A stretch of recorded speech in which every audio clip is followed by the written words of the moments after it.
Where were you when YYY said cha cha cha? So, I have came to a shocking revelation. I realized that my last few like quiz and chatting and goof off streams have been silent except for, you know, the talky bit that comes out of here. So this time, check it out.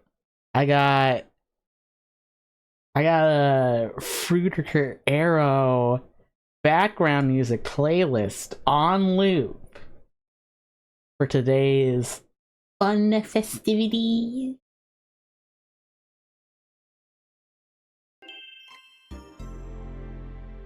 Look at Bob go.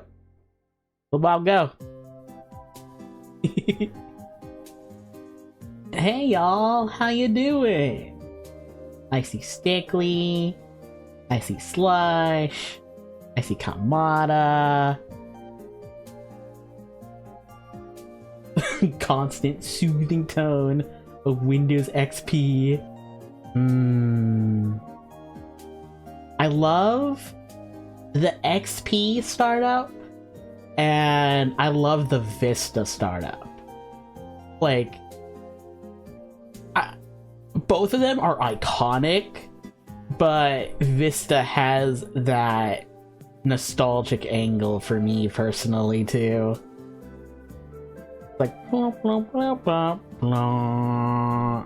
That would be me like every morning before school on the computer for like an hour before I had to go to the bus.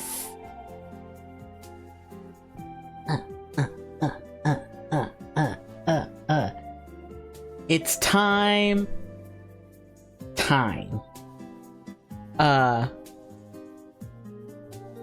So. Oh, Spore! You know what? I've actually never played Spore, even though I know I would love it. I should stream that someday. Assuming I can find a way to, like, play it and have it run. I don't know if that's the case, but for some reason it feels like Spore and Viva Pinata both feel like games that would be really hard to emulate for whatever reason, which is really funny because they're both like the games with the silly little guys. Hey Zane. So I have a lot of stuff for today. Me. I was gonna say like wiggling my beans, but that's not quite what I'm doing here. It's like I'm charging my energy. I have Timeguessr planned because frankly I played a little bit earlier today and I was like, man, I want to play that on stream again because that was fun. I have a Pokemon starter tier list, which we'll talk about like Pokemon and we'll talk about the new starters when we get to them. I have a secret third kind of quiz. And then once we're done with that, then we'll go to our usual quiz and BuzzFeed. Let me pop open Timeguessr for y'all. Oh, so I did the daily. I did the daily today because I was playing Sonic Cross Worlds with Lex and Neon, and the servers were down. So while the servers were down and we were waiting to Sonic Racing, we were playing Timeguessr together. Which, by the way, Lex said this as a bit, but they wanted me to shout them out. So if you don't already follow Lex, go follow Lex. They're great. They stream way early, so if you're like in a European time zone or like up that early, good time for Lex streams. Lex is a nerd and I love them so much. We had a good time hanging out today. Oh, but I was gonna say, we did the daily today, and I really like this picture, the first picture of the Timeguessr dailies today. Like, it's like a Great Depression scene, you know. Plus, if you come over here, it'll tell you where it is. But also, largest onion storage in Idaho. Something about that just like tickled me when I saw it. I was like, hey, Lex, Neon, check this out.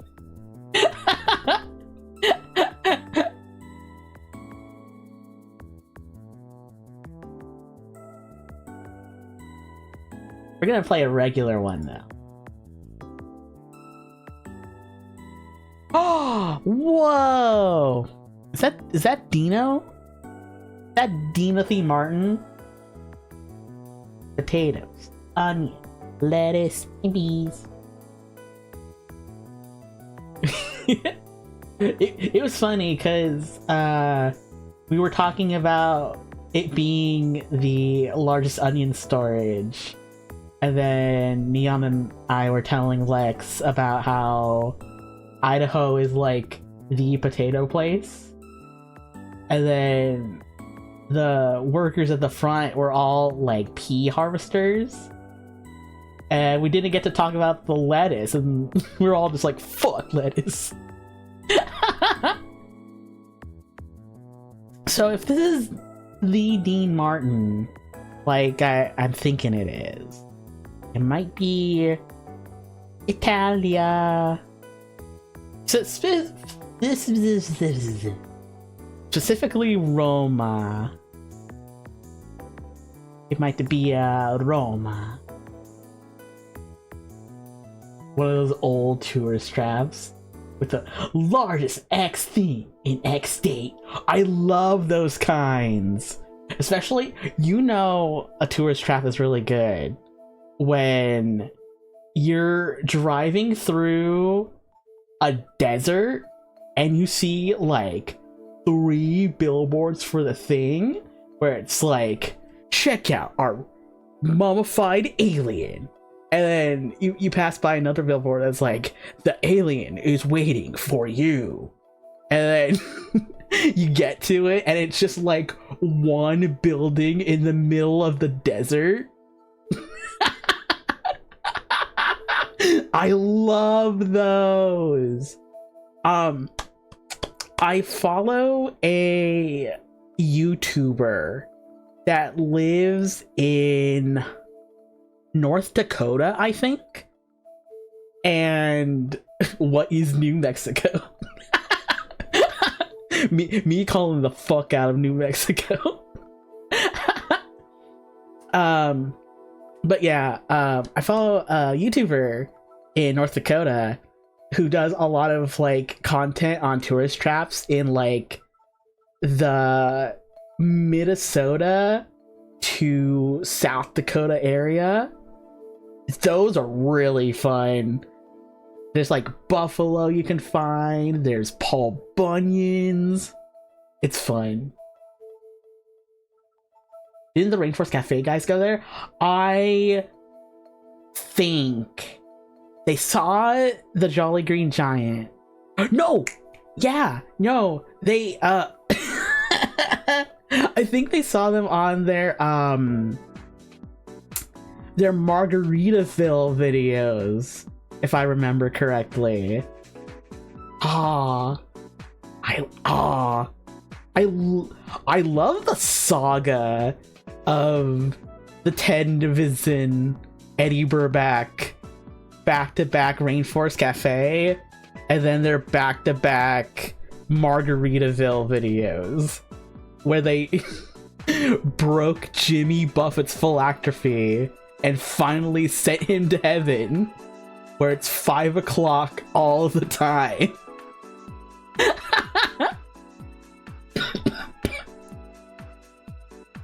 If my voice is a little chunky, I apologize. I was sounding perfectly fine earlier today, and like right before stream, I just opened my mouth and it was just like, eh. So I might be coughing here and there. So I'm gonna say Rome, and I know like primo Dean Martin area of time was like late 30s, early 40s. Although the dude was like kicking it for a while. I feel confident saying like 42. When was like the Rat Pack at its peak? So like Dino, Sinatra, Sammy Davis Jr., and then like Ocean's 11? That's like peak time for all 3 of them, if I remember correctly. 53. Oh, it's Gregory Peck. Oh, okay. Oh, you saw the original? Is it cool? I'd imagine it be like cool and like almost kind of funny in some places. Like, I feel like the remake really plays up like the heist angle of it, but also like the Rat Pack were funny dudes, especially Dino. My man's having his like variety show and everything.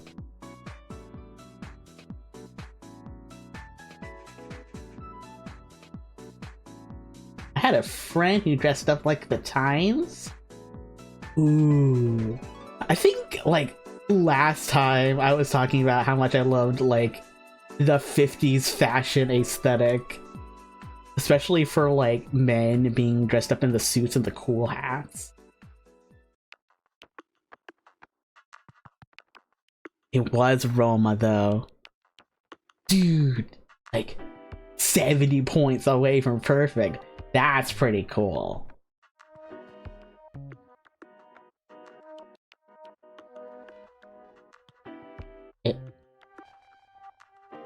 my funny cameras right in front of the next one. Just this. There we go.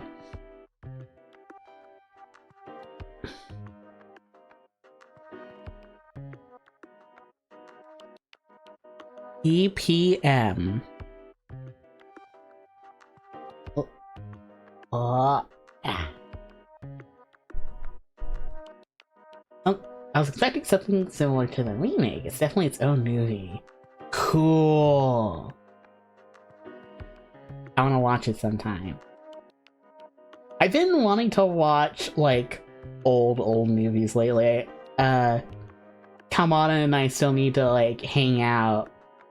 Because we were gonna rewatch a Bond movie. And I've been really hankering for, like, a Sean Connery era Bond. Like a Goldfinger. Or a From Russia with Love. People are really mean to Diamonds Are Forever, but I actually really love Diamonds Are Forever. It's one of my favorites out of the Connerys. Historia. Medellin. Definitely a marathon of some kind. Maybe in the Americas, considering the way that the stoplights and the signage is. Oh, I wonder if I can look at the triathlon. Someone's got their numbers on their front bottom.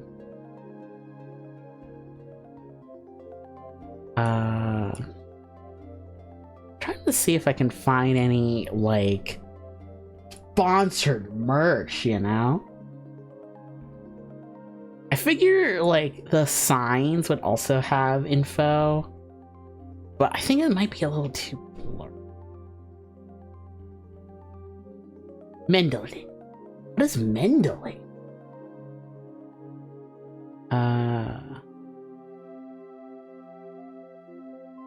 Mendel. It's all these teal ones are the Mendelin. I want to tell you my video idea. Yes. I previously tabulated every Denny's in the US and their ratings to find the highest rated one. I want to make a video of my journey to try Denny's for the first time at it. Ooh, that sounds really, really fun. I would watch that. I would watch that. Give it a like. Give it a subscribe. Comment. And if I was on mobile, use the hype feature.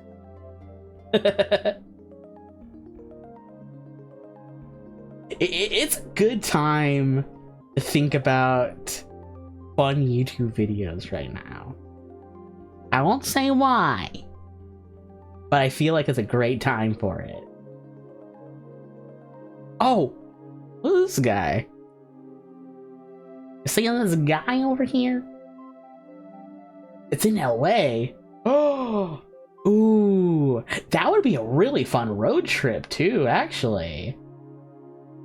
Plus, if you're eating other cool stuff on the way, that'd be so funny if you, like, took a road trip and tried different, like, local or mom and pop diners on the way, and then you get to the Denny's and it's just like, okay.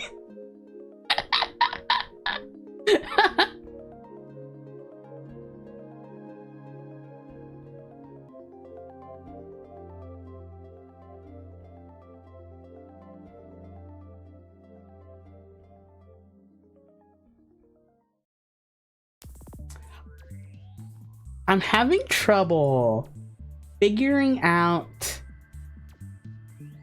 the where, but I'm starting to feel a little more confident on the when. Like, obviously there's not going to be, like, bones or anything, but I feel like this has to be, like, modern, you know.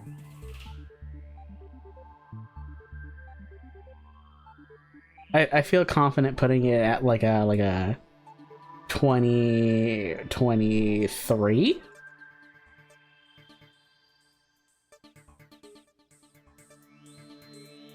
It's sponsored by Nike and whatever this is. Wasn't it on the other side? EPM? Wait. No. I thought I could read other signs. There's people watching off to the side here.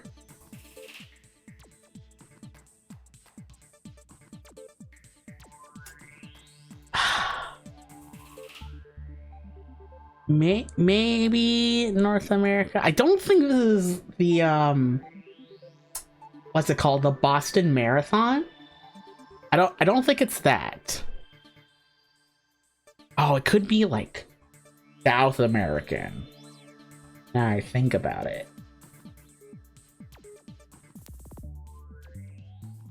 Yeah, I've been looking at these street signs too.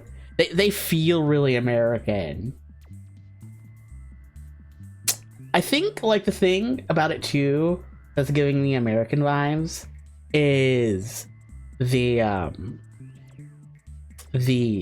little blockade. They feel like American blockade.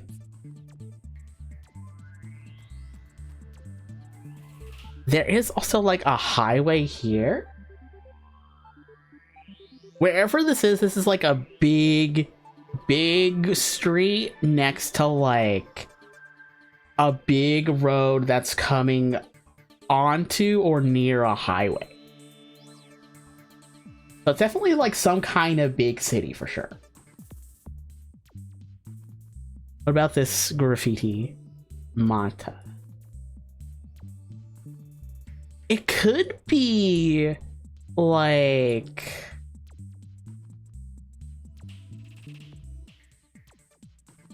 a Mexico maybe, like still in like North Central America.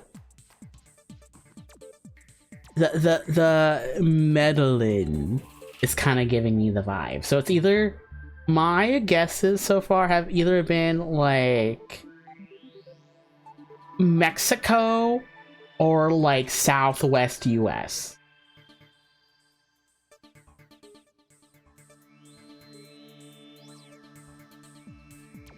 I think, since I really can't glean much else, I'm gonna drop it in Mexico City and just feel so silly and so dumb with it being like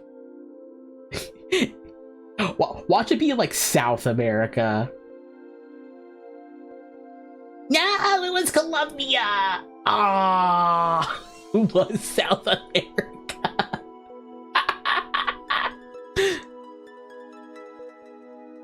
The 2019 Medellin Marathon in Medellin, Colombia.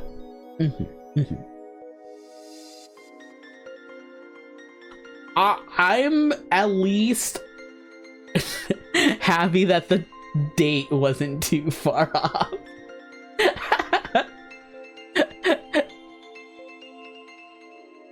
Dang. Oh, my bunny brain is so smooth. You can chuck it against the wall and it'd bounce off. I like the little notes.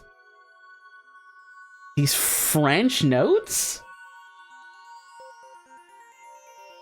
Les Studios 56? Pointing at the Super League.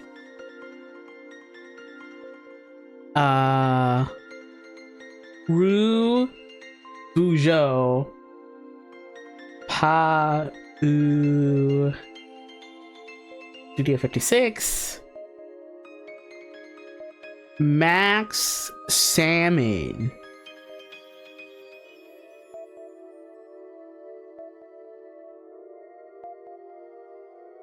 Looks like the picture might be 2012. Sonic Spring MP3 as Demi's brain hits the wall. like that, like chunky, like. I know that's more of a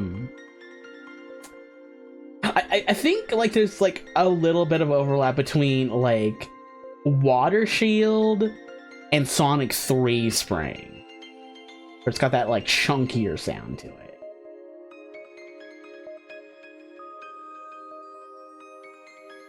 This feels like Africa or the Middle East. Like the tan buildings give that vibe. Whenever I see like tan buildings, no mountains, I think Middle East or Africa. I'm going to sneeze.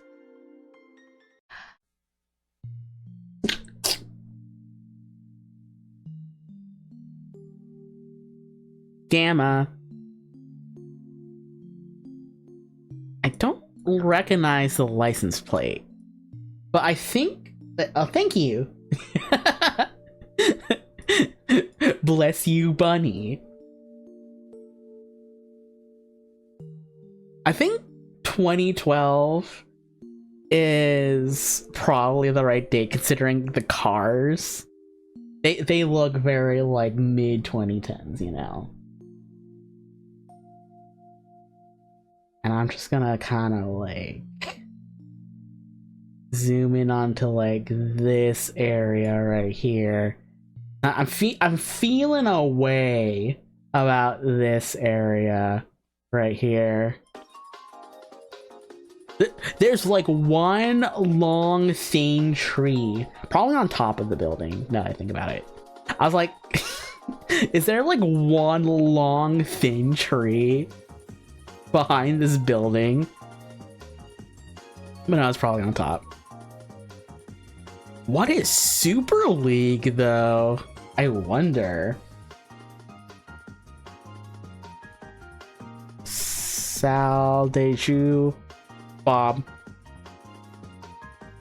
Not even very many people to go off of.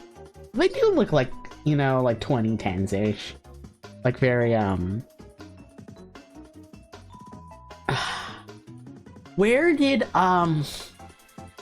the end of Quantum of Solace take place? Very James Bondy, this session of Timeguessr. I was playing last night too, and it was in front of like a little cinema, and it was during the premiere of The Man with the Golden Gun. And I'm like, ooh, I love The Man with the Golden Gun.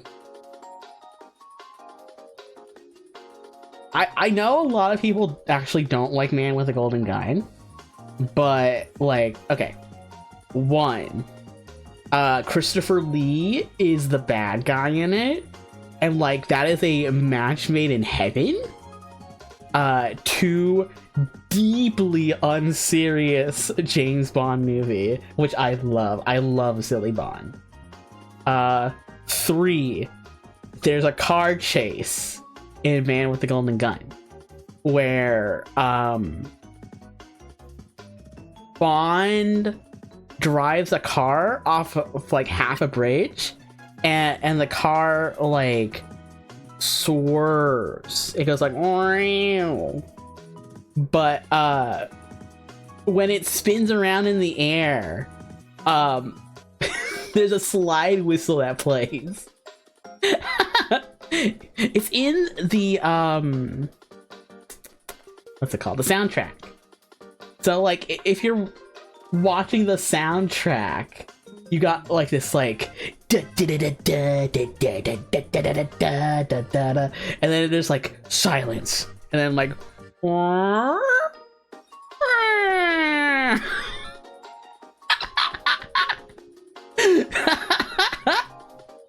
Oh, it's so funny. I love City 2. The second one. City twice times.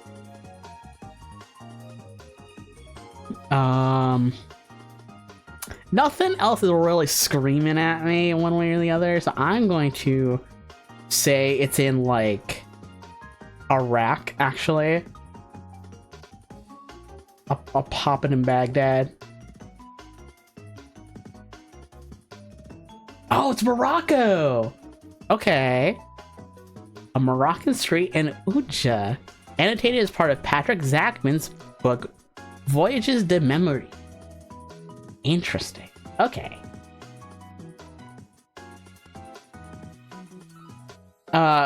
Holland. We got the windmills.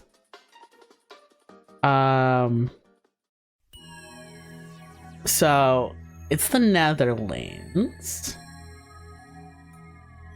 Oh no, the windmill. I like these fellas all hanging out with their ice skates in the middle of the road.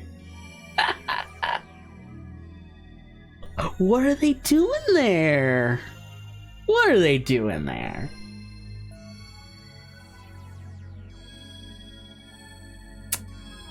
It's definitely not in, like, a big city in the Netherlands.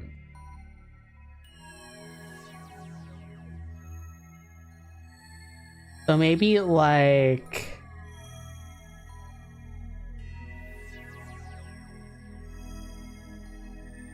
The Hague?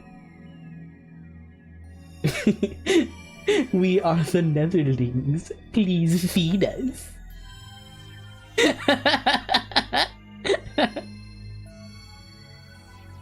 I feel like it's somewhere around here. In that, like, old Holland area. I feel like I'm going to sneeze again.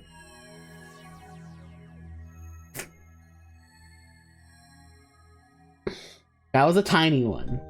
That was a tiny, unsatisfying one. Ah, my nose is still twitchy, not in, like, the normal bunny way. What if I put it in Zoltmir?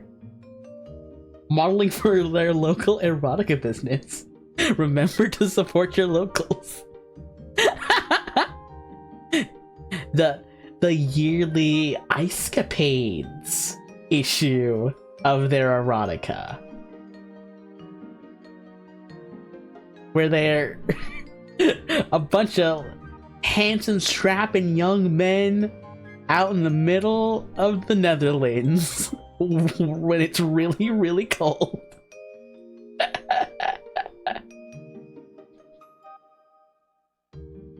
What is this sign over here? Me to erg for N26. Orno. They're shooting Orno here. Zane was right. Men on Ice, roadside edition.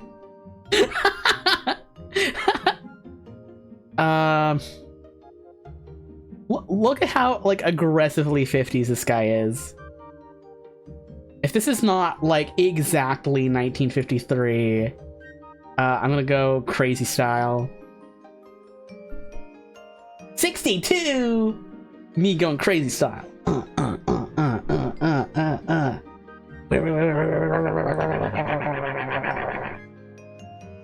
Dutch skaters klooning, crossing over land on skates during an unskatable part of the Elfstedentocht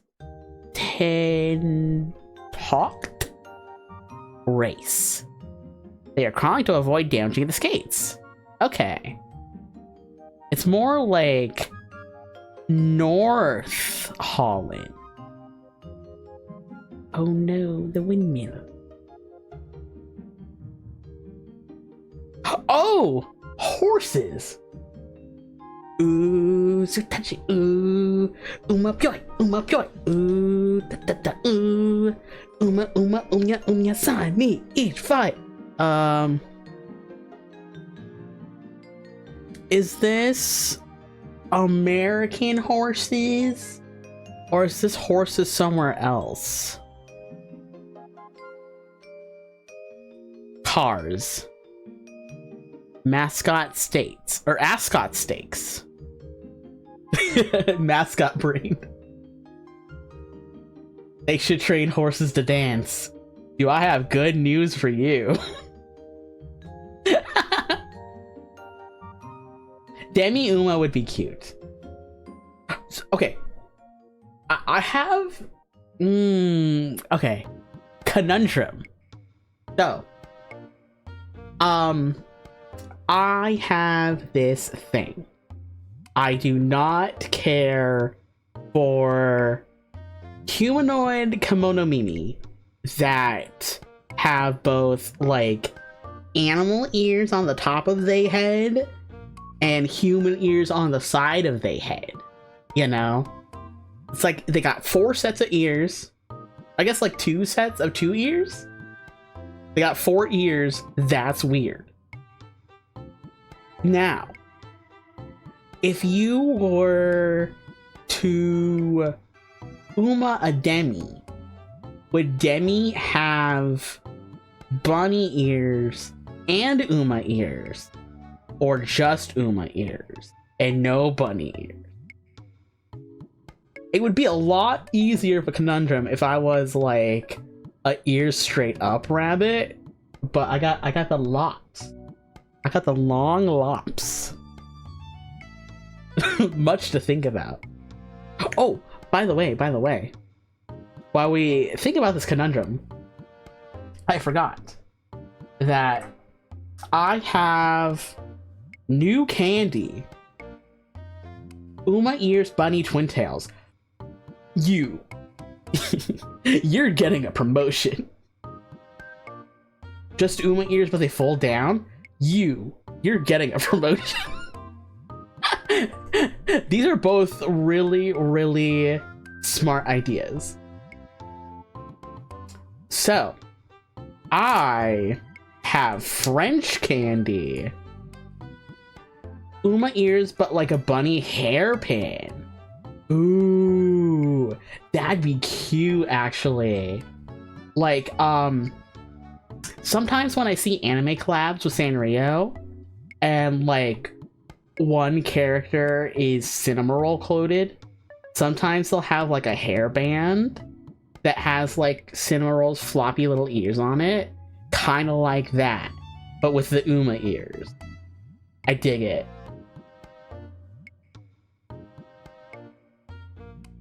With the Gamers logo as a character, you can incorporate that already. Yeah. Oh, we are cooking. Oh yeah, like the goggles and the bandana. Definitely the backpack too.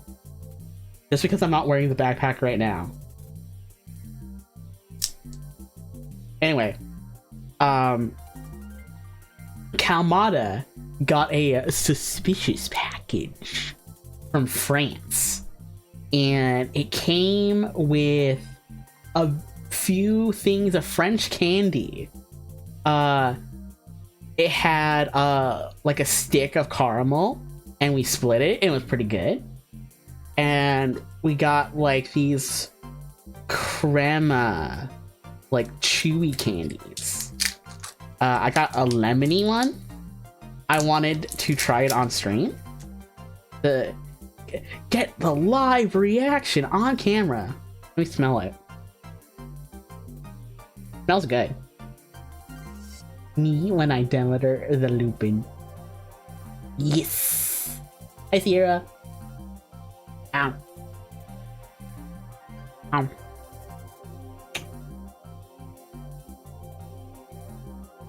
It's kind of like taffy.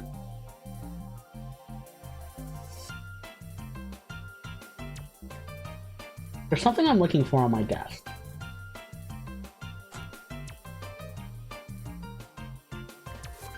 I cannot find it, but it's pretty good. It's not as creamy as I thought it'd be. It's mostly just like lemony. But it's lemony in the same way like a lemon cake is lemony.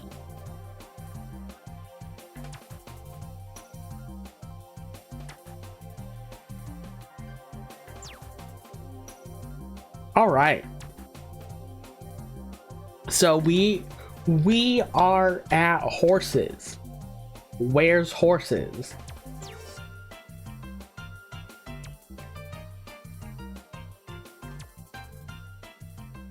I like this like big tower building here.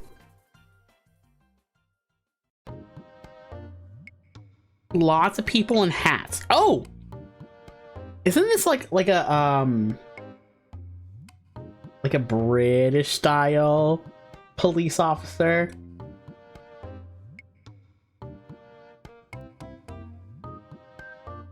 We'll pop on over to Britain land.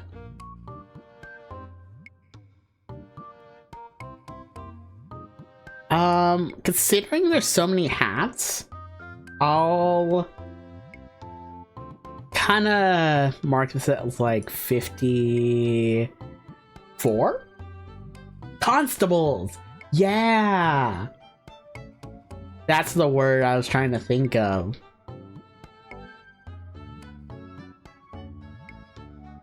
Tom Bowen, Worcester. Is this like in Worcester?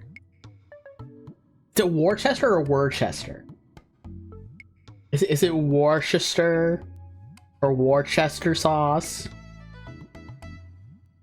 Isn't there like literally a place named Worcester?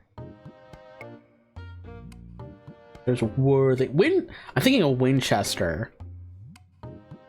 That's a Worcester. How much do you like the French candy? I loved it. I swallowed it. It was really good. Mmm. That was like refreshingly lemony.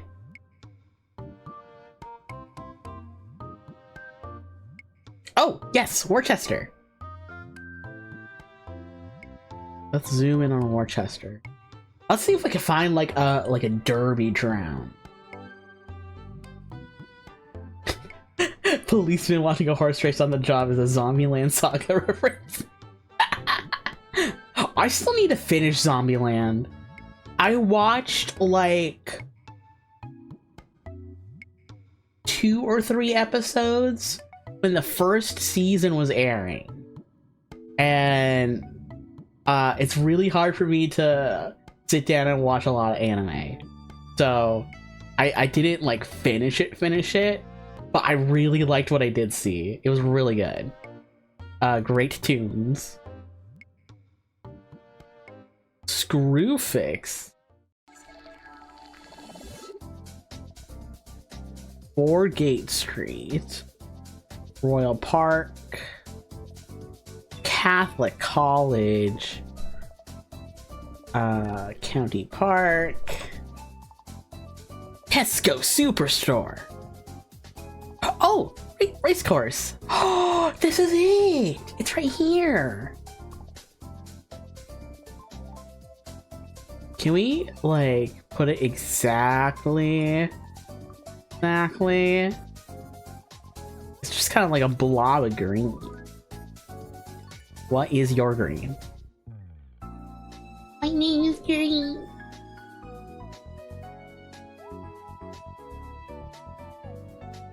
What? Views at the 1938 Royal Ascot. So it was over here? Bracknell. Oh, Ascot. It just literally is Ascot. Okay. Okay. At least we were in the same country. Lily being our icon and being brought forth upon the British Parliament. What was the iconic thing that Lily Zombieland said? Like, shut up, turf. Something like that. 30 out of 50, not bad.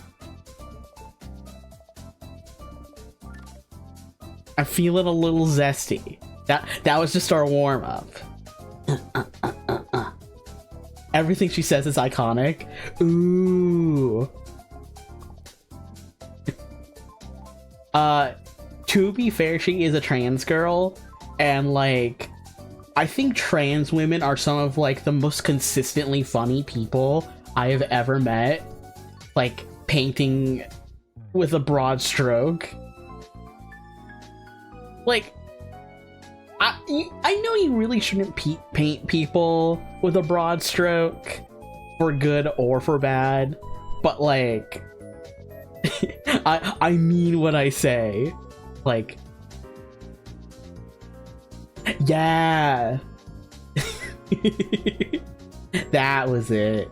That was it.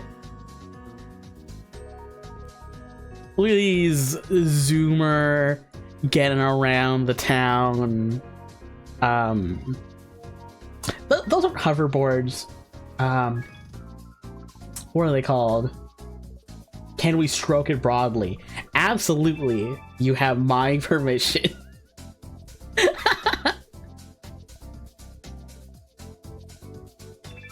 City Segway NOLA. CitySegwayTours.com. Voodoo. Mask World. Scarf and hats. I know this place. Is this in Nolans? Oh, you know what? These do, yeah. It's even the Mardi Gras colors. I saw a really funny post the other day. So for for those of you not in the Jewish know,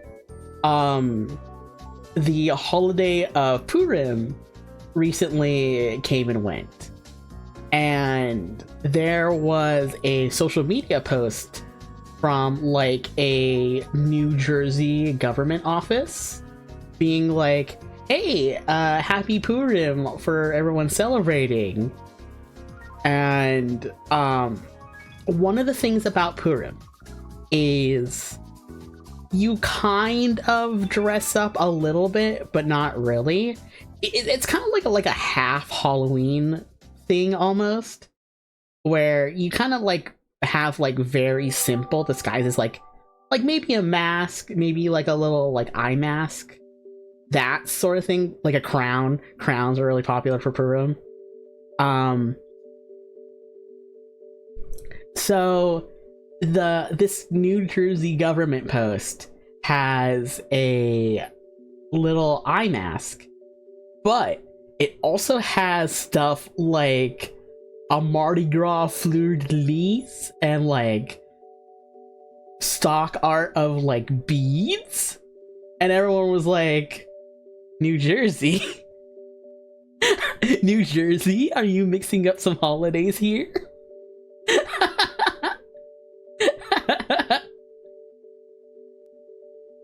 I think one of the fun things that I've been learning about Jewish culture in preparation to convert, learning about the food that Jewish holidays have. Purim is weirdly enough, with like the holiday connections to Halloween, lots of sweets, like cakes, and especially like sliced apples with honey. I'm like, ooh, that sounds so yummy. If you're ever curious about like Jewish food, find like a website or like a blog that does Jewish food, cause like there's some good stuff, especially if you like breads and hearty like stews.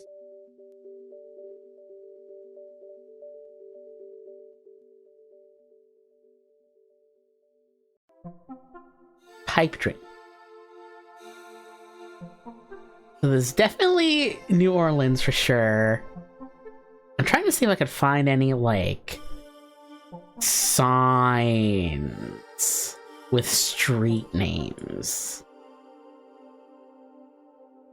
Definitely finding like shop signs, but not like this guy's got 2 lemonades.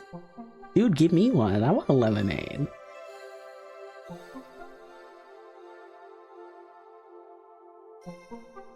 NOLA. Oh, okay. New Orleans, Louisiana. Oh, that makes sense. That makes sense. I feel like I could probably just pin it down and it would be close enough. But man, one street name?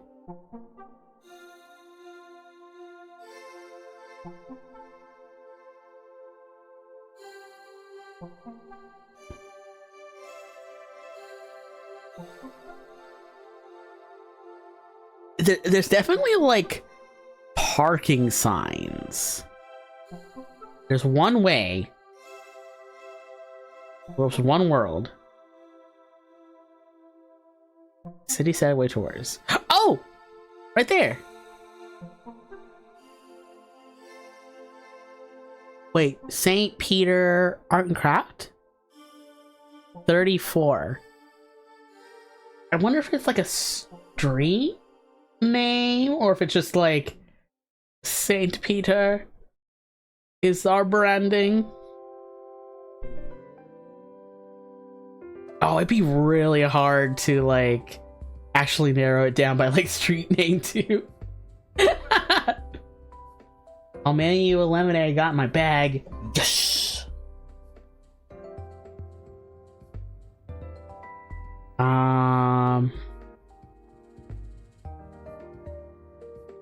Where is... Because, like, I know this. I know this is, like, an area where, like, there's a lot of old houses, and they have, like, boutiques. They do, like, walking tours, that kind of thing. Like, all big cities do that. I know that's not, like, exclusive to here. But, like, where do they have their boutiques and walking tours? That's the question. Is it uptown? Or by water? Or in the Garden District? Is it by the Walmart Supercenter? Or is it by the Home Depot? There's a park. I feel like it probably would be by a park, wouldn't it?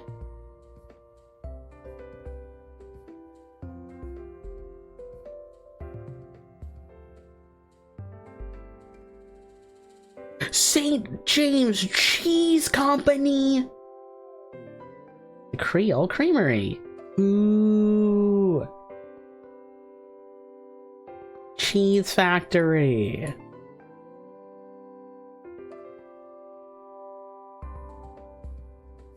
Nice. Cake closet. All this like area here covered in P. These are all like businesses. So that's leading me to believe this might be a little boutique zone. Nest NOLA. NOLA a la mode. Dirty Coast. I'll put it like right here. A lot of Bourbon Street is actually covered in pee.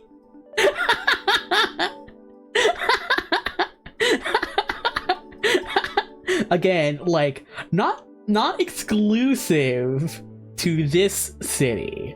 That's just a big city thing in general, but still funny.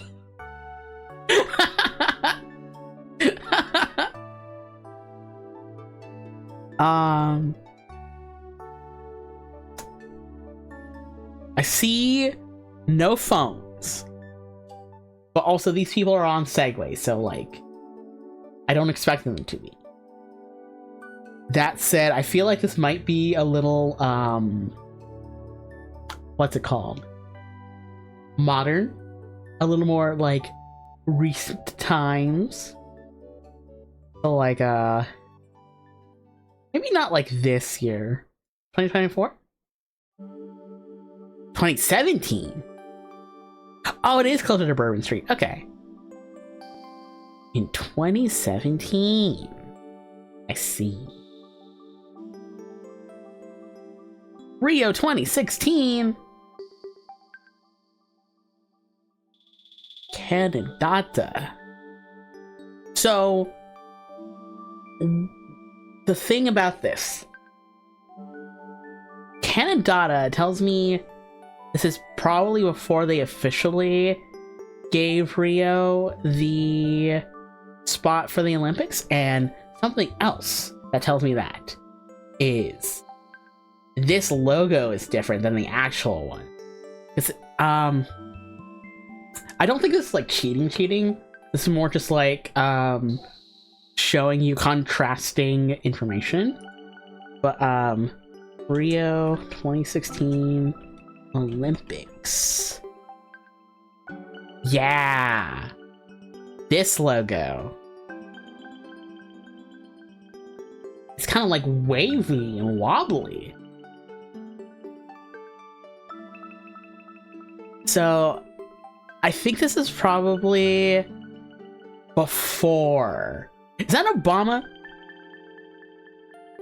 Someone dressed like Obama. That is Michelle Obama, though. What's Michelle Obama doing here?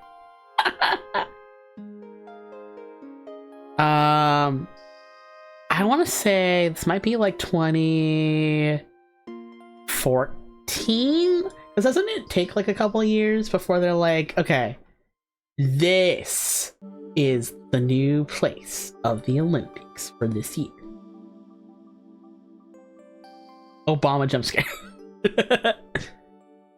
It's definitely Rio for sure, like 100%. Because like, you know, people are in their swim attire. I'm trying so hard not to zoom into specific places that Twitch may not like. But yeah, it's like right next to the beach. So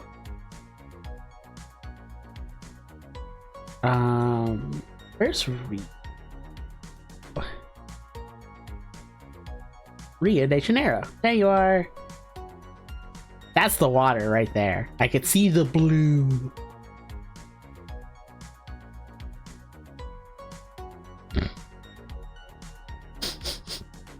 Yeah. I sneezed twice and now my nose is a little stuffy. We'll go to Pepe Beach. I'm gonna mute for like a second and blow my nose.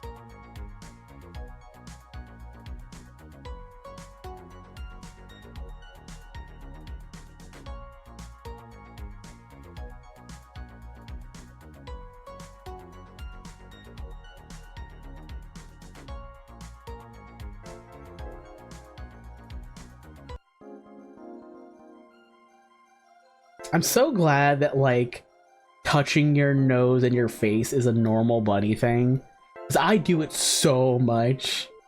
It's like face itchy, touch, blow nose, touch, stimming, touch.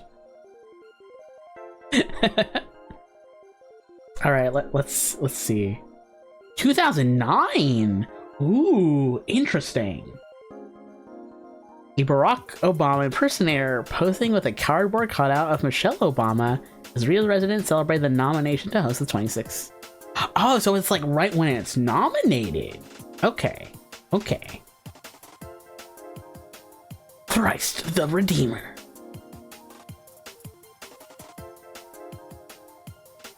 They're pouring in from all over. We can't stop now. March on Washington. Is this like Washington DC? That's the Lincoln Memorial for sure. Like It's like this big square building, and inside here, that's where the guy sits. That's where our man Abe's chilling out. So I've had Timeguessrs really close to iconic landmarks in Washington, D.C. And they are really picky about your spots. So I'm gonna do my best to find exactly where this is. So this is the big building. And there's water behind them, so they're probably like here?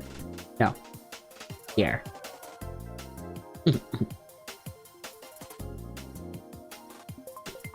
Now the time. We can find a date on this newspaper. That looks like a February 18th? Assembly and March area. Don't let rights enemies provoke you. So it's civil rights for Sherzies. So, when was the Washington Civil Rights March?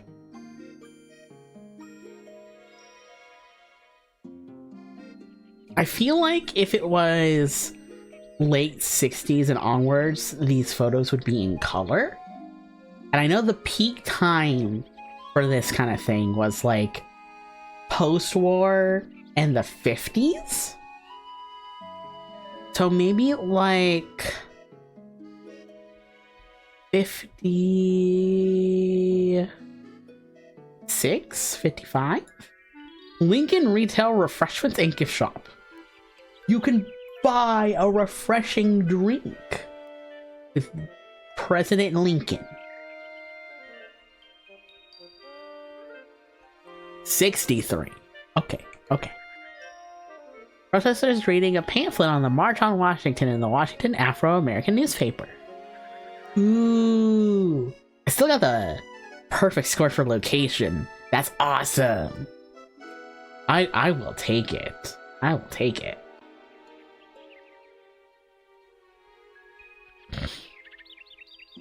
I was telling Lex when we were playing earlier that I can always tell Africa because, like, every time there's Africa in Timeguessr, I can always tell by the road infrastructure and the road etiquette. Like, it's hard to, like, actually articulate, but, like, you see this and it's like, yeah, I can tell this is Africa for sure.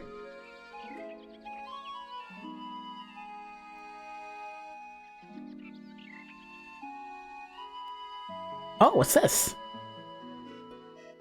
Republic of Nigeria. Ooh. Oh, I will gladly take a easily readable license plate. For sure. I think Nigeria is like southern ways.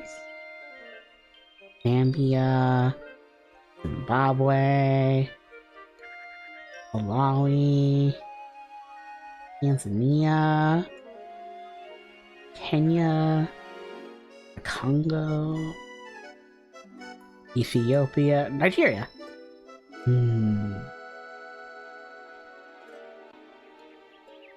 I think, like, it's been so long since I've had Ethiopian food, but they have, like, these kind of, like, big, flat, savory pancakes that you kind of, like, fill with fillings or, like, dip in sauces. They're so good. They're so yummy. Something Aegis. Center of Excellence.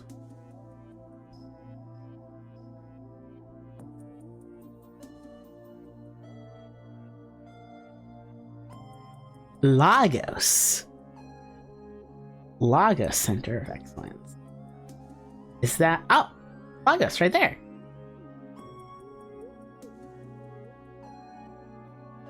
This is Lagos, Nigeria.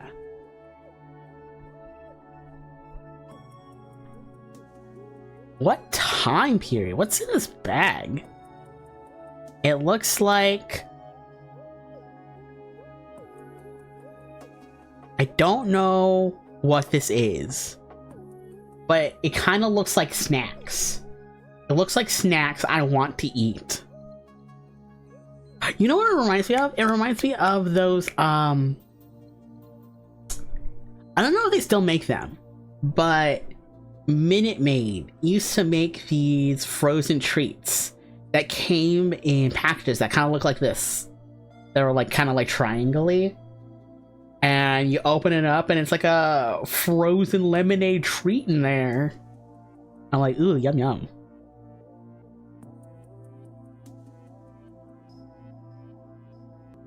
I feel like this might be a little more... Oh, it might be close to the airport, actually. If, like, there's people trying to sell you stuff right outside the airport. I think this might be recent, too. What's in here? It's like a crisp of some kind. There needs to be people selling snacks in traffic everywhere. Yeah! It's been a hot second since I've been to Mexico. But Mexico does that a lot. Like, you go outside, there's someone with like a cart selling you like corn or popcorn or spicy candy.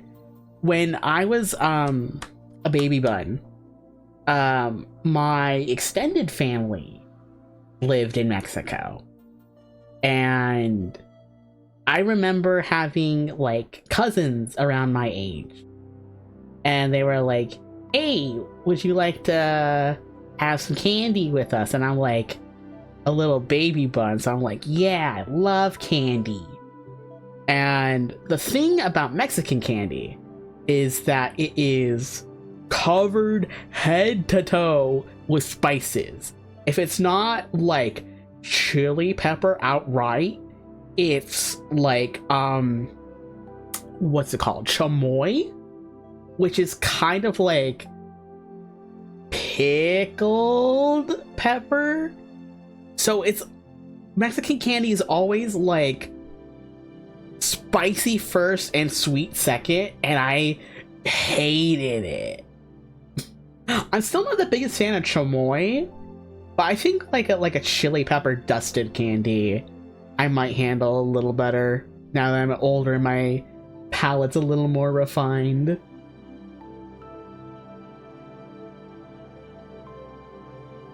You'll see those from time to time here.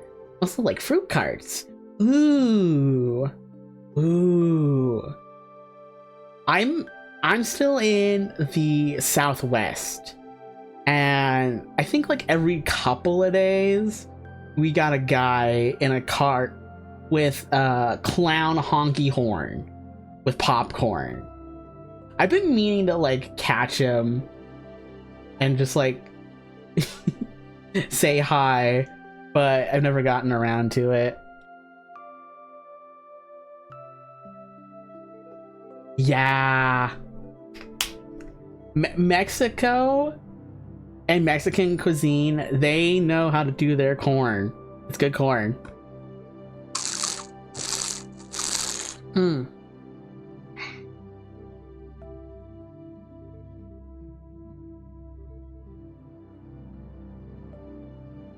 Let's pop this in like 2006. Oh, it's like plain old 2000. Yeah. Streetwear carrying eatables on his head in Lagos, Nigeria. It was snacks. Oh. I was able to deduce the location, but I just knew in my heart of heart, purely by instinct, it was snacks.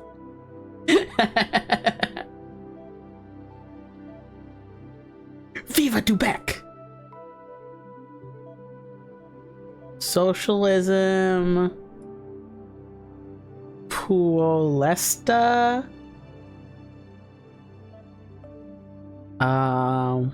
Tukia. I can't make out the language. Textron. Rob.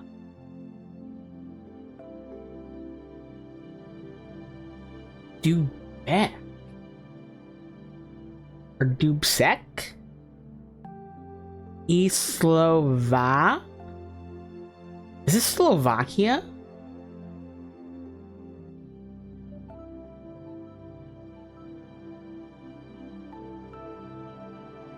There's Slovenia. Slovakia is right next to it. Whoa! Whoa! What?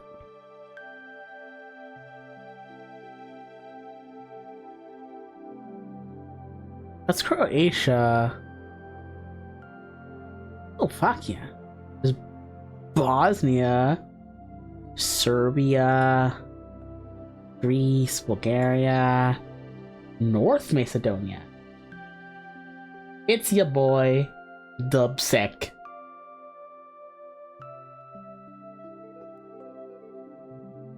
I'm so lost. Where is Slovakia?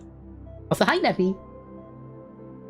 I hope you are doing well.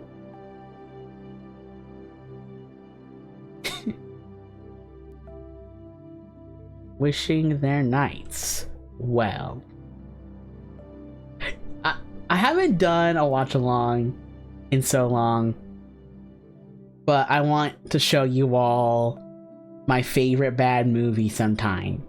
It's called Fun in Balloon Land, and it sucks so much. I love it.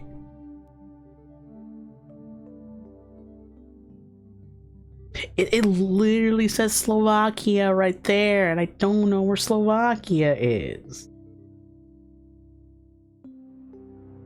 Oh, I'm so smooth brain. You'll look in there, it's just like the door stopper, and you can put your hand in there and make it go boom.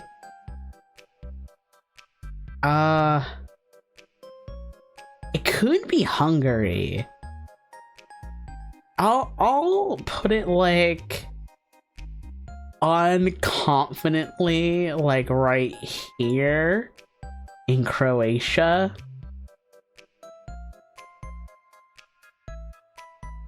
I'm pretty sure this is Slovakia. I'm not sure where on the map it is.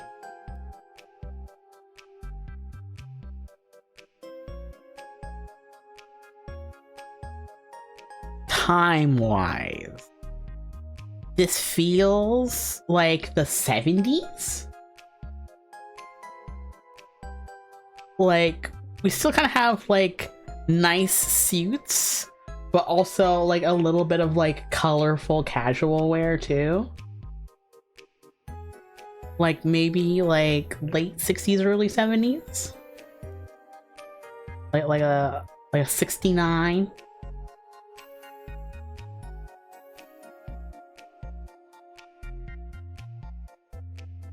What? Is it Finland? Is it Finland or is it like... Oh. Oh, it's in Helsinki. Demonstrated in Helsinki in support of the Czechoslovak First Secretary Dubek during the Prague Spring. Huh. Huh. Okay. Okay. I was 1 year off though. That's pretty cool. 41 out of 50. Ooh, ooh, ooh, ooh, ooh, ooh. Bunny big brain. Bunny big brain. Ew, ew, ew. Wait. More games? Are there more? Is Timeguessr like affiliated with different games? What was this? Quiz games, action games, sword battle, Foodguessr. Oh, is this like a food guessing game? Let me in. Let me in. There's also a Minecraft auto guesser. Cool. A dark cave. Bubbits. Let's go to Foodguessr. Explore the world by food. Let's see. Sausage! Pork, garlic, vinegar, soy sauce, brown sugar, salt, black pepper, paprika, bay leaves, chili peppers. Foodguessr played off as goated. Do you know about the Foodguessr? This is my first time looking at it. I was just doing Timeguessr and I was like, wait, there's a Foodguessr. Once the SA2 hat and Time Civ 6 stream, we should talk about that because I am super down for doing that. That sounds really fun. Neppy was telling me about this thing that like saves data across multiple games. And I was like, that's interesting. This dish is savory and garlicky sausage known for its rich, robust flavor. Made with ground pork, mixed with garlic, vinegar, and spice, it has a distinct taste that sets it apart from other sausages. Typically served fried or grilled, the sausage is popular breakfast. Often paired with rice and eggs. If it's rice and eggs, it might be Filipino. That's my initial guess. So if they were like a biscuit and egg, or like a waffle and egg, I would have been like, oh, this is American, which was my initial thought. Every day I do Bandle, Foodguessr played off, Gamedle, guess the game, and zoom out. I am so glad soy sauce is the doobie tippet Asian, honestly. I do a lot of different like guessy games too. Like no, I already did my Parkle for today. The thing that came up to my brain, I was like, I do a Disney and Disney Park themed one every day called Parkle. It's just really fun to say, for sure. Philippines. Ooh! Your bunny's so good. Kalumpit Longanisia. If it weren't for the pork, I would try it. But it does look very yum. Sometimes sausages do be looking pretty yummy. Cuddle. Wardle. Let me see if I can remember all the ones that I do, because I do a lot. I do Love Live Hurdle. I do Weird Al Hurdle. I do Guidle and Gregdle, which is for Drew Gooden and Danny Gonzalez, respectively. I do Parkle. I do Timeguessr daily. And if I'm feeling up to it a little fresh, I'll do the Am I the Asshole guessing game. We could do one of those, actually. We'll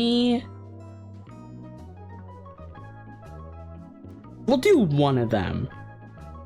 Cause if they, if you do a single round, it's like 3 guesses of different ones. It's a type of Filipino sausage. It's characterized by its garlicky and slightly tangy taste due to the vinegar. Yummy. Love Live, Guess That album? I do not. I haven't heard of it before. You should send it to me so I could do it every day. Is it like, that like they'll give you album art and you guess all the songs on it? Or backwards, where it's like, here's all the songs on the album, guess the A-side. Rule 30 Portal.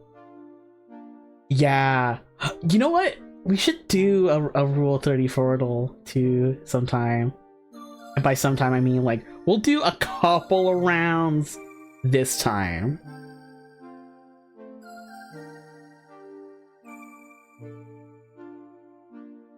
It's so silly.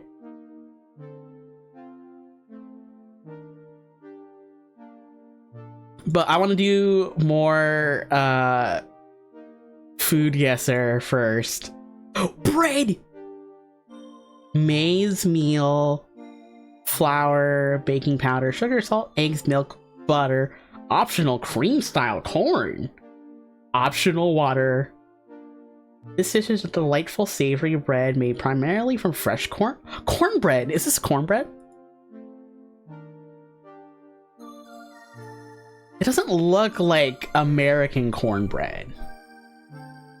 Sometimes flavored with sugar or butter for a slightly sweet taste. It sounds like American cornbread, but it doesn't look like American cornbread. Because, like, we sell bread. We sell loaves. When I think of American style cornbread, it's like yellow ass yellow and like square. But like, I guess you can also do it in like a loaf. I'm going to guess Mexico first, because Mexico is another place where they make a lot of like breads made out of corn. Ice cold. So it's not even like North America, probably. Who else be making bread out of corn? Who else has corn?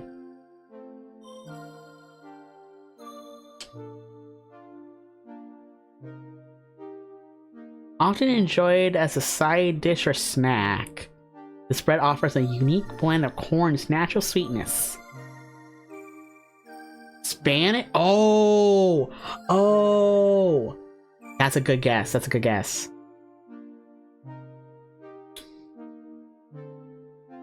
I'm quickly scouring my geography brain first. I don't even think like Latin America either. I don't think they really like have corn down that low. I'm gonna guess Spain because I think that's a good guess. Mealy bread. That's also an ice cold. It's south? Southeast from Spain.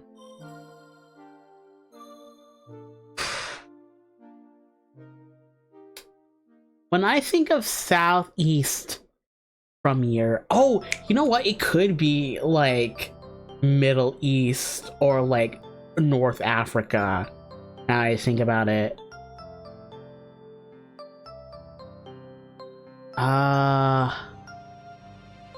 Like a Saudi Arabia or Iran, maybe.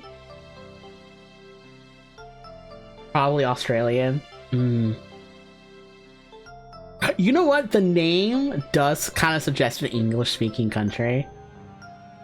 I'm gonna guess Australia, and then go crazy mode, and then if that's not right, guess like Iran.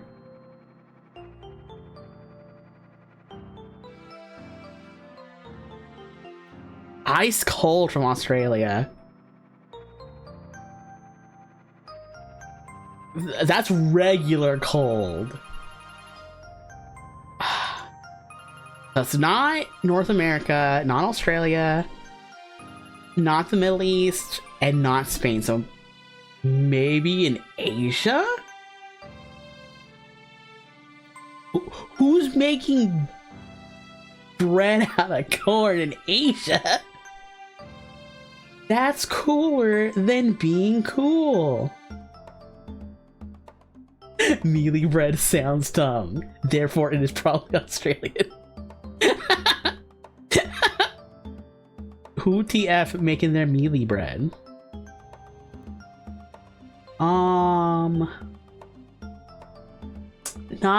Not Indonesia. What's the... Is it also the Philippines? I don't think it's the Philippines. I'm gonna guess it. South Africa and Eswatini. Interesting. Okay. That said, it does sound really good and I would eat it. It is a traditional South African dish made from maize, which is commonly referred to as mealies in the region. Okay. This bread is typically prepared using corn flour and maize meal. It is a staple in South African cuisine. Yummy. Mealie can include fresh corn kernels, sometimes blended with eggs, milk, and butter. Yum. This shows regional variations across South Africa and can be found in Zimbabwe, where it is also popular. Sometimes butter and jam. So it really is just like American cornbread, but in in Africa. Oh, speaking of bread, look at these sad squares, these sad cold loaves.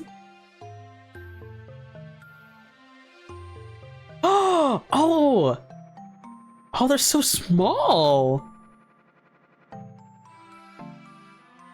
It's made with wheat flour, mung bean, sugar, cooking oil, margarine, water, salt, egg optional, milk optional, chocolate optional, cheese optional. So like, they're little breads that are sometimes filled. This dish is made by preparing dough from flour. A sweet filling, usually made of mung bean, sugar, and coconut milk, is prepared separately. This is definitely Asia, for sure. Especially if they're like, including a green tea or black sesame in the filling. Opposite of whatever a childhood delight is, because I used to have these so much and they're so dry.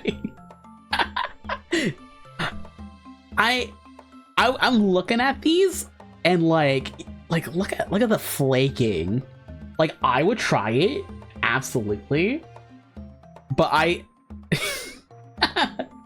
don't know if you all are familiar with the joke we have here in the States with our fast food restaurant Popeyes. Like, a lot of our chicken places will include biscuits as a side, but for some reason Popeyes makes their biscuits really, really dry. And like, that's kind of like a cultural meme here. I feel like it's a really American cultural meme. I need my bread to be 80% cake. Like, honestly, same. Like, I love soft bread. I prefer soft bread over hard bread. And if it were to be like super dry or like moist bread, I would choose moist. These are drier than the Popeyes biscuits. Wow. That's crazy. So where are mung bean? That's the real kicker for me. Because like I'm absolutely sure it's like somewhere in like the Asian area. Like the Asian continent. That's how I want my demi. Soft and red. Ooh la la.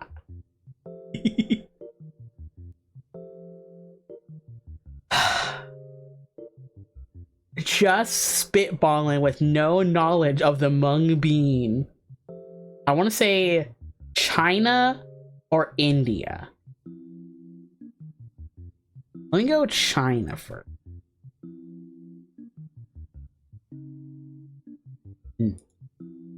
Cool. So like medium closeness. India maybe? Colder.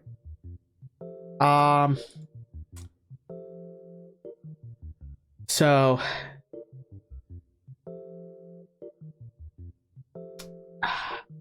east of India, that makes sense. Like further, like Indonesia maybe? Ooh, baboom! Ooh, ooh, ooh, ooh, ooh, ooh, ooh. That's it. I will try it. I will try it, absolutely. Bakpia.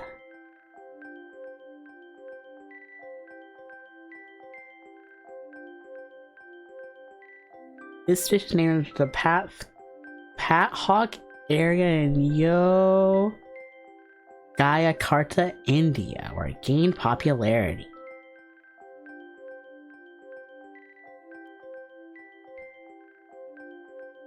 Dates of the arrival of Chinese immigrants to Indonesia.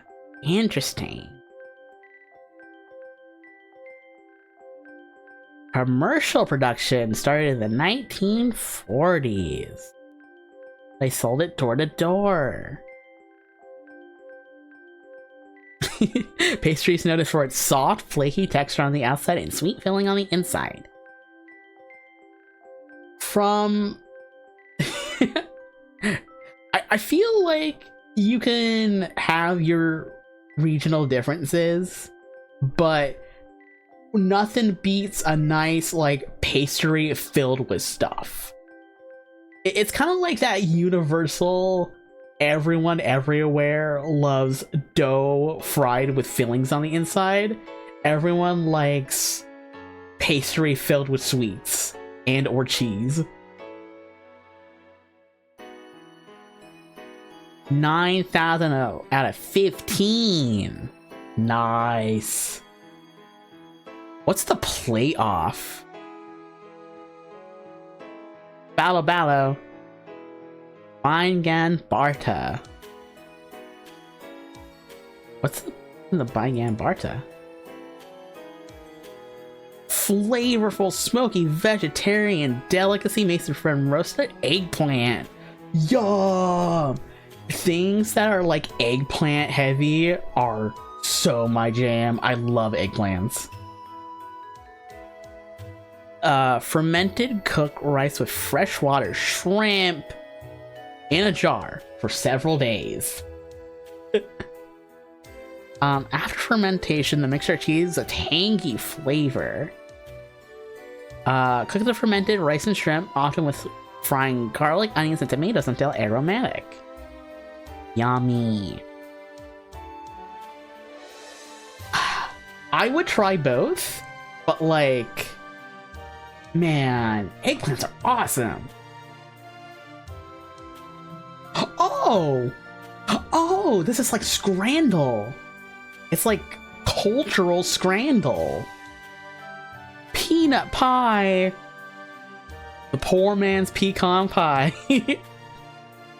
So it really is like pecan pie, just like with peanuts instead of pecan. Not loving the shrimp with rice for several days. Samyang Mog's peanut pie. What was this? Cleaning and stuffing a young chicken with glutinous rice, ginseng, jujubes, and garlic cloves. Ooh.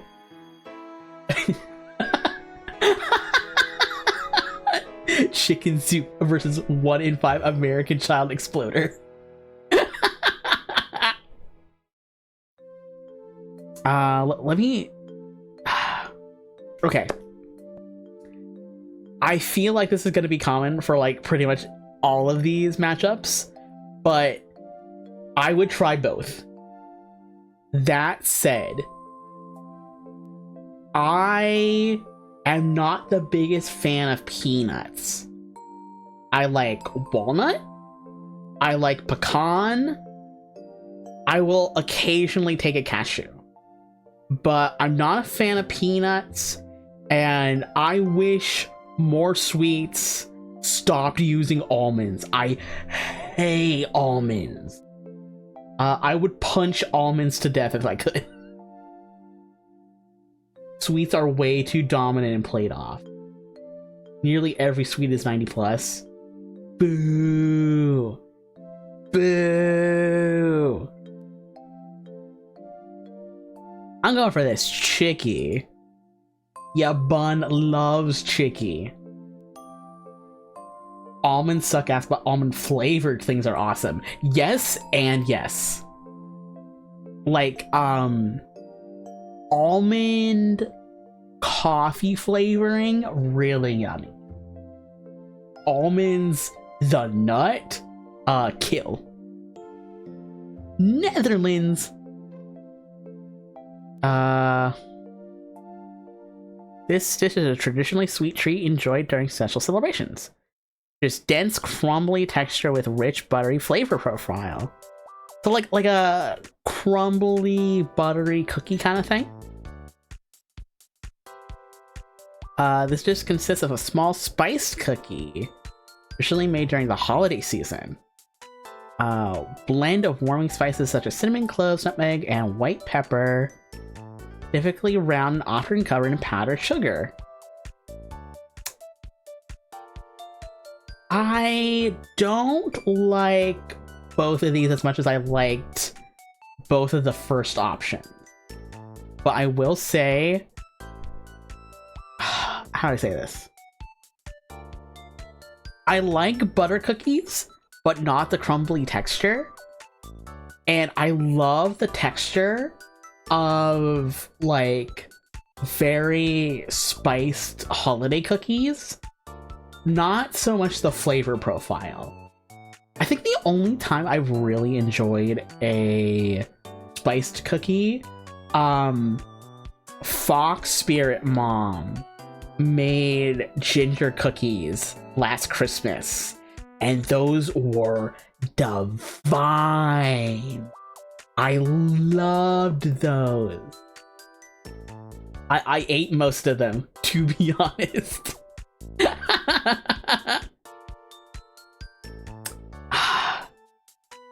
So that's my take. My guess as to which one people would like more, probably this one.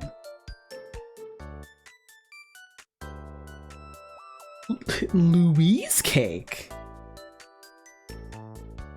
This dish is a delightful combination of buttery shortbread topped with a layer of raspberry jam and light coconut meringue. Yummy. It's in New Zealand. Christmas wafer. Oh, it's got the Lord on him. Traditional, thin, unleavened wafer usually made from flour and water. Embossed with religious images. Plays a significant role in holiday gatherings. Family members break and share pieces as a symbol of unity and goodwill. So, it's got the Lord on it, and you're supposed to break it. Versus wet wheat flour. Yeah. Yeah. Got the jam. It's got the meringue. Kulucha. What are these? Are these cookies? Delightful pastry comprised of a soft, sweet dough filled with a mixture of ingredients such as cinnamon, sugar, and ground nuts or dates. I heard that Middle Eastern and like North African sweets are really strong in their floral fillings.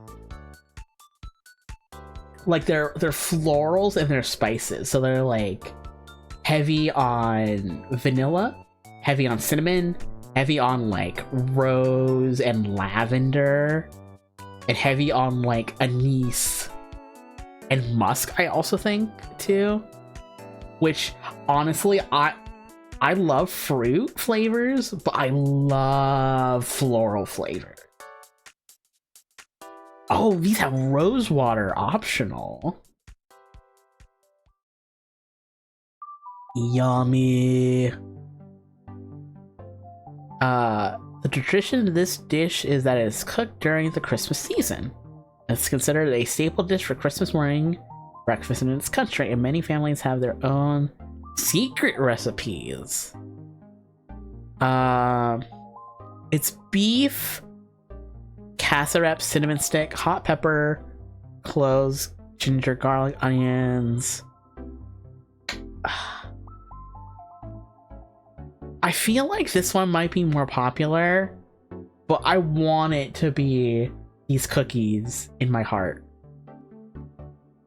Oh, angel cake. What is this? This is like what is this American ass? Made with whipping egg whites and sugar until stiff peaks form. Flours then folded in with vanilla. Poured in a tube pan. Baked until golden brown. What are these layers though? That's cute. It's cute. Karuru. Flavorful stew featuring okra as its central ingredient. Yum! Karuru is a fun name. And it's okra. I love okra. Okra, shrimp, onion, garlic, peanut. Vocal stew, that's name. I don't think it's winning, but I'm voting Karuru.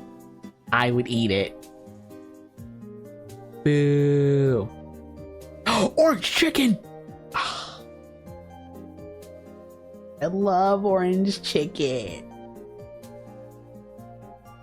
Bite-sized pieces of crispy fried chicken coated in a sweet and tangy orange flavor sauce.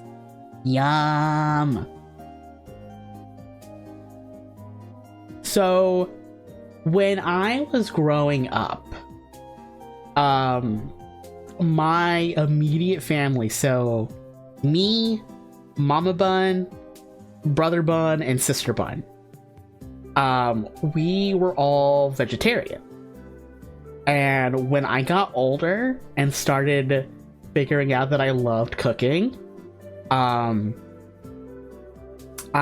made stuff like this pretty often. And one of the things that I used to do is we had, what was it? There's a brand called Gardein, I think, that makes meatless meat that you can get in the freezer. And what I would do is take the meatless meat and I would cook it with sauces and onions and bell peppers. If I was making a sweet and sour, I would add a little bit of cherry and orange juice to it. But I also made orange chicken out of the meatless meat. And like, ooh, that was some good stuff. Let's humor Kinip here. This dish is a traditional type of sausage that consists of oatmeal and meat. Wait, oat groats. What is an oat groat? Oat groat. What is an oat groat? The only oat you'll ever need. Oh, so it's like long oats. I see.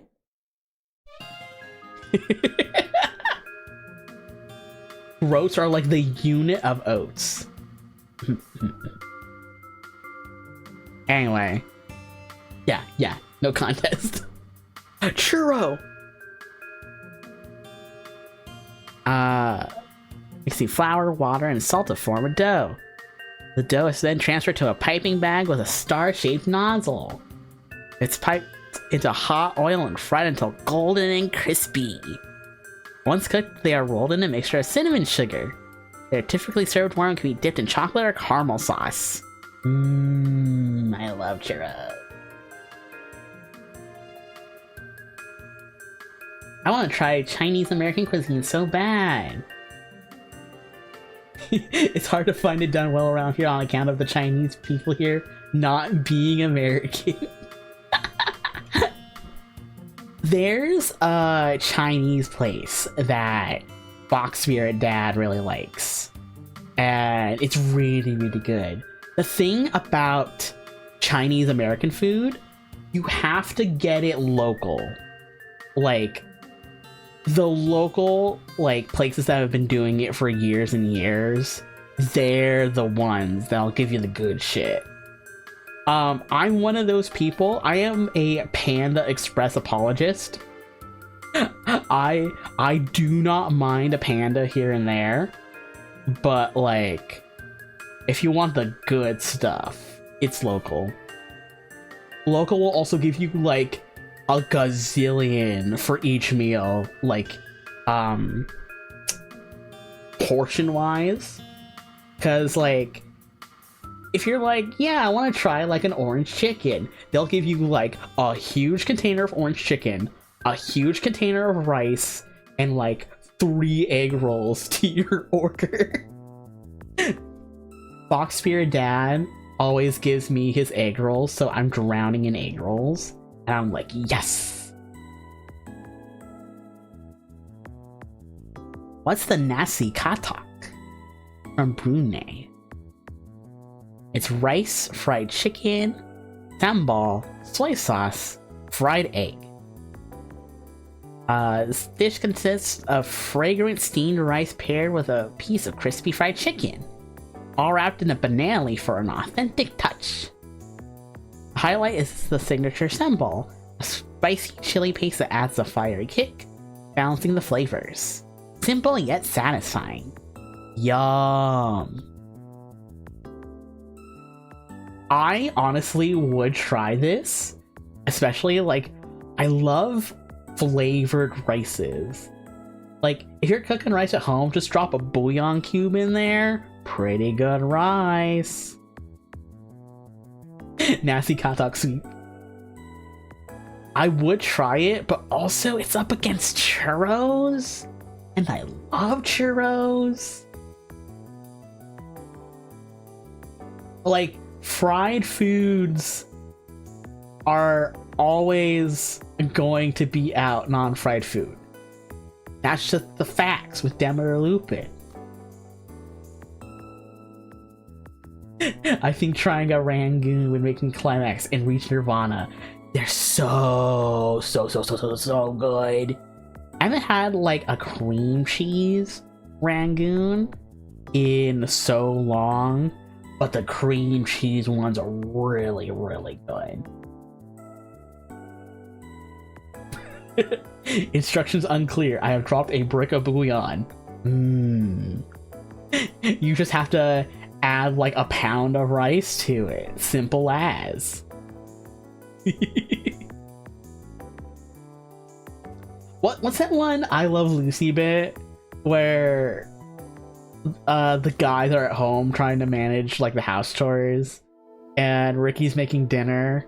He's making chicken and rice, and he's like, Well, I figured like a pound of rice for each of us would be fine, and then you just hear an explosion from the kitchen. Oh, it's good. Oh, it's good. Whoa, what is that? Me. Start by cooking thick wheat noodles until tender. Prepare a broth using pork bones, dried shrimp, and soy sauce. Add fried shallot and minced garlic. Top the noodles with braised pork, marinated shrimp, and a hard-boiled egg. Garnish with cilantro, green onions, and a dash of black vinegar. Okay. I'm going to say this about Taiwan and Vietnamese food. You're not gonna like it. Even though I can handle a little bit of cilantro, I am not a cilantro person. And sometimes, especially Vietnamese food, some areas are really heavy on their cilantro, and I do not like it. The love breaks really like pho, and when we were living in the Midwest, there was a pho place we would go to now and again. That was kind of like the love break, I'm sad and need comfort food meal. But like, I hated getting pho. Pho is really filling, and for the most part, it's good. It's just really cilantro heavy, and I hate cilantro. Like, to that degree. I think everything else in here sounds pretty good, though, not gonna lie. Especially the egg. Egg in soup. Yummy. This dish involves marinating chicken in a blend of turmeric, garlic, and coriander. Ooh. The marinated chicken is then boiled until tender. Next, the chicken is deep fried. Like, fried marinated chicken. Yummy. It's served hot, often accompanied with sambal, a spicy chili paste. I gotta... I can hear Ruby crying with the Fuzzlander. Honestly. I'm very open with my friends, but I've never had the heart to tell the love breaks that I am, like, okay to mildly dislike pho.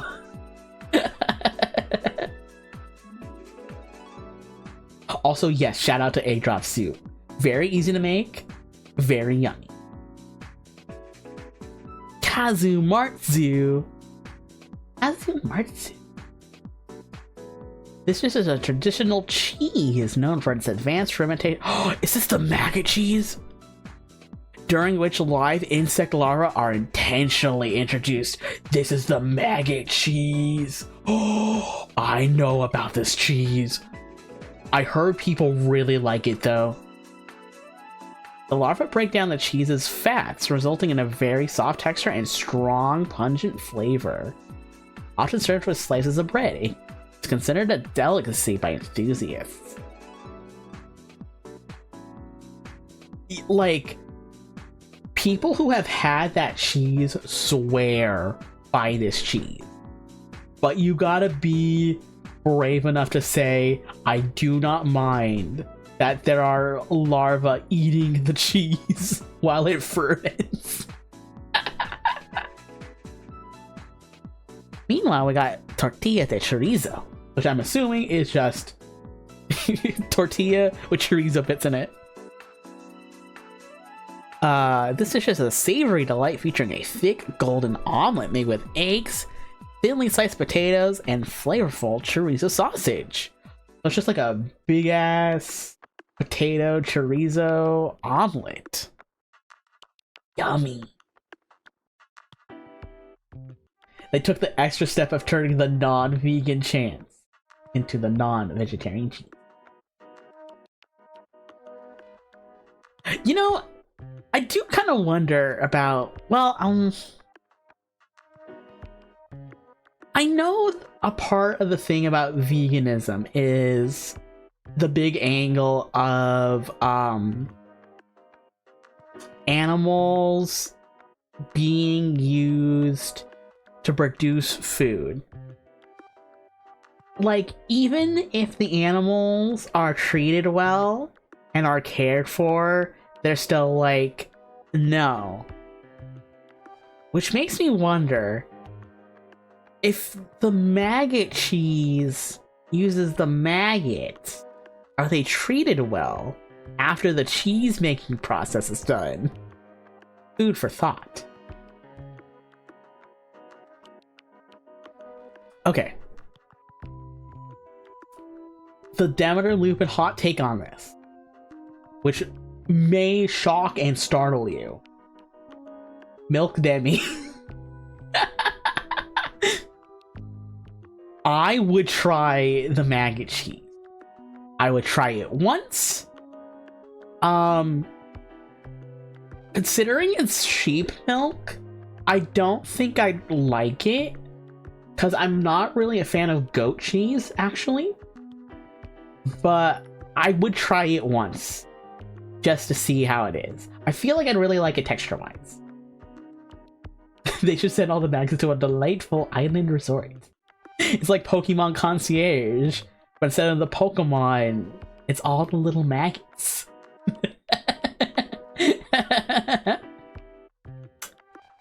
I would try the cheese. That said, I love giant omelets. I love omelets. The chorizo would be a problem, but honestly, I would risk being like food sick to try it in its natural state. I think the maggot cheese gets a bad rap.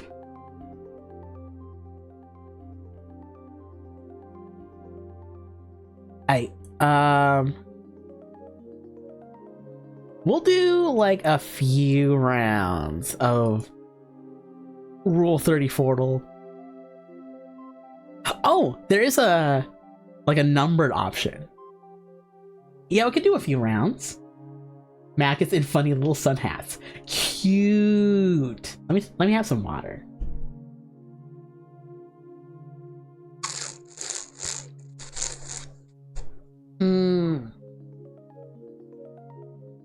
I have a grape flavor for my circle right now, and I love the grape flavor. Not as much as blackberry, but I think I have like 2 blackberries left. So, Valentine Skullgirls versus all of Yakuza. Okay. Real talk. Serious mode. Did you know that despite Yakuza being a really, really popular gaming franchise, there is not a lot of porn of it? And ya bun knows from experience trying to find it. You would think there would be tons of yaoi. Not really, though. Not really. Like, Kiryu doesn't have sex. This is a good point. I think the thing about it is like, not to say there's none of it, because there's definitely some of it. It's just not really a super popular franchise for it, weirdly enough. He lost it in the joint. Made him a fucking pussy.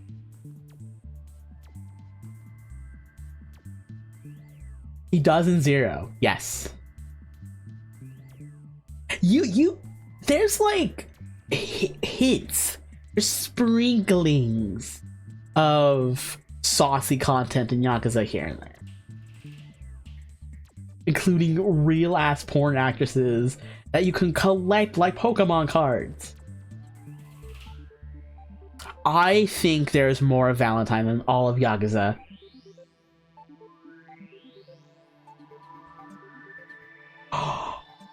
No way!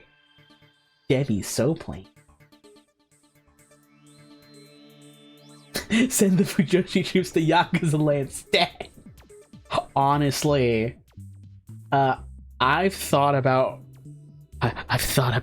drawing my own sometime. There was a critical lack of Ichiban.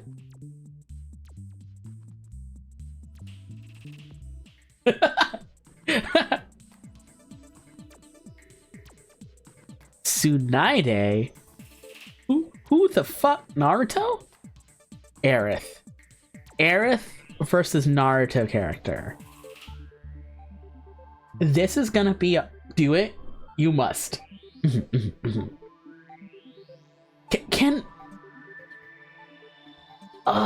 My to draw list is such a weird mishmash of like the worst stuff. Like, it's like draw Love Live, draw an OC I haven't drawn for 10 years, draw the California Raisins having an orgy. It's stuff like that. It's just all over the place.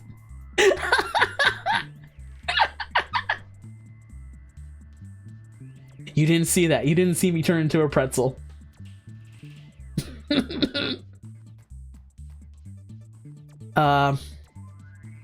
I feel like Aerith is not a very popular character.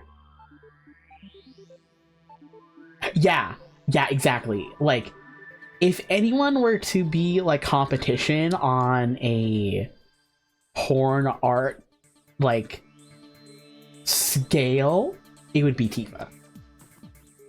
Plus this character's got some boobage, so yeah.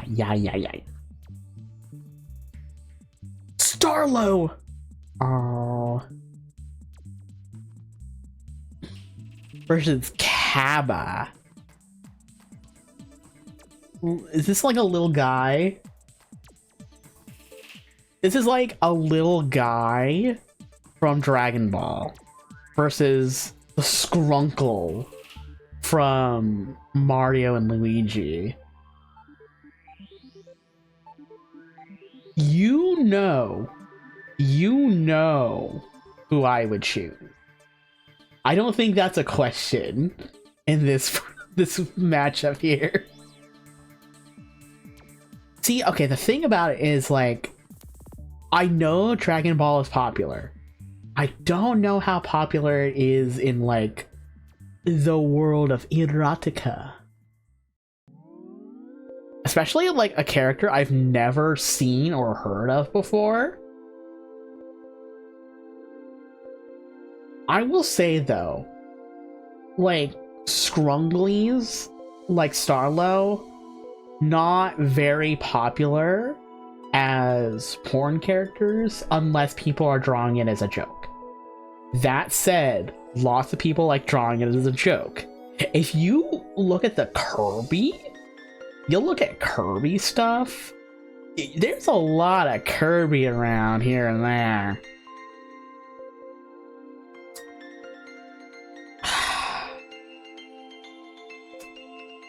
This is a tough one.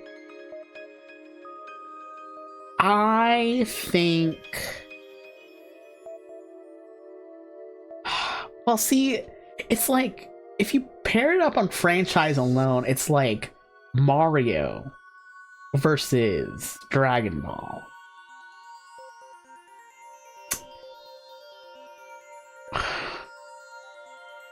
So, current me, my train of thought is the picture that they use for Kaba is from one of the newer animes. So My guess is this character is either exclusive to the anime or is very, very recent in both the anime adaptation and the manga. So, he doesn't have the nostalgia factor. A lot of porn I find, as in like the trends that I've seen, is a bit of a nostalgia thing too. So even if it's a popular franchise, I would imagine characters people are more familiar with get more porn.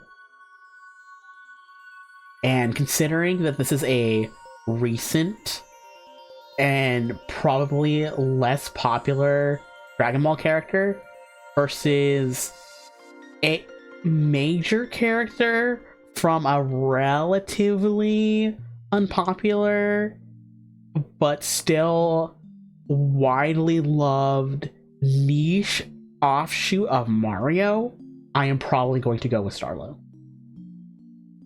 I'm not necessarily critiquing the nostalgia. It's more like I've noticed it's a trend. That's why it's like why Simpsons porn is popular. And speaking of Simpsons porn, hello Riley. Thank you for rating and stopping by. Yeah, no problem with the lurkin. I hope you had a productive and fun stream. Alright, moment of truth. Wow. I am a sham. I am so dumb. My mind is a perfect sphere. Halo 2 Weekly Fall by BO2. Body odor zombies. I've literally drawn more a Demi. Oh, Black Ops. Yeah. For some reason I was like thinking Battlefield, but I'm like, that's PF. Literally. Figuratively. You can do it literally. Chop, chop.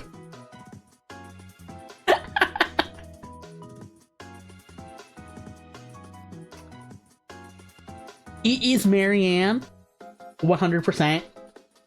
I wish it was Monokuma. I wish it was Monokuma.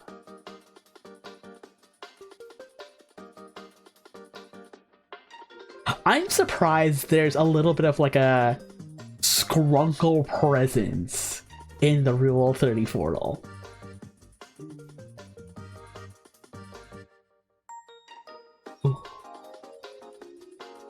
Ooh. Rex Xenoblade versus Vayne League of Legends. Now, guys, this is no joke. This is so serious. I'm so for real right now. There is an embarrassing amount of League porn. An embarrassing amount. So, part of me is really leaning to Vayne.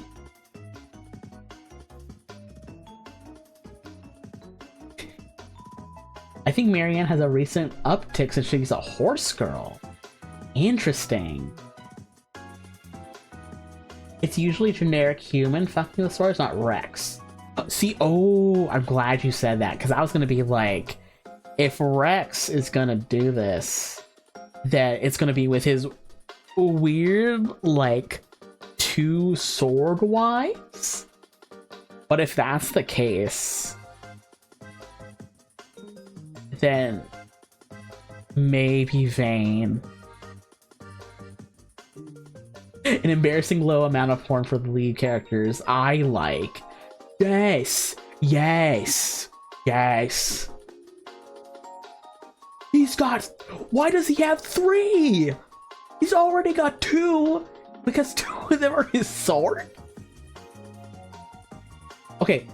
Xenoblade people. Are both girls in one sword, or are they 2 swords, 1 girl each? I actually don't know. Boy did say I love all of you and meant it. We stand up Holly King. Hello? Anyway. You kidding me? 2 girls, 1 sword. Interesting. Okay. 1 sword, 2 women. 2 girls, 1 sword is a very funny way to put it. That's crazy. I can't believe you are for real friends right now.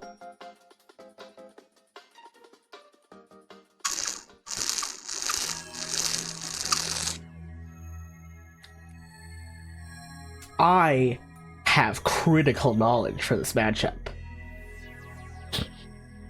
And that is, I know Kanata does not have a lot of porn. Granted, I've only seen Pixiv numbers. But if you were to find porn of a VTuber, it would probably be on Pixiv more than like Rule 34. Demeter Lupin, VTuber, virtual YouTuber.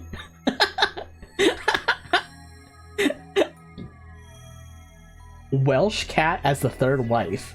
Interesting. Wait. Welsh cat?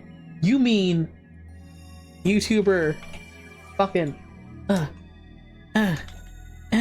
you mean Twitch superstar Lex Temporis? My good friend Lex Temporis, who has currently been streaming Hollow Knight Silksong and Metal Gear Revengeance every Sunday, Tuesday, and Thursday on twitch.tv? Yeah, here. Yeah, here.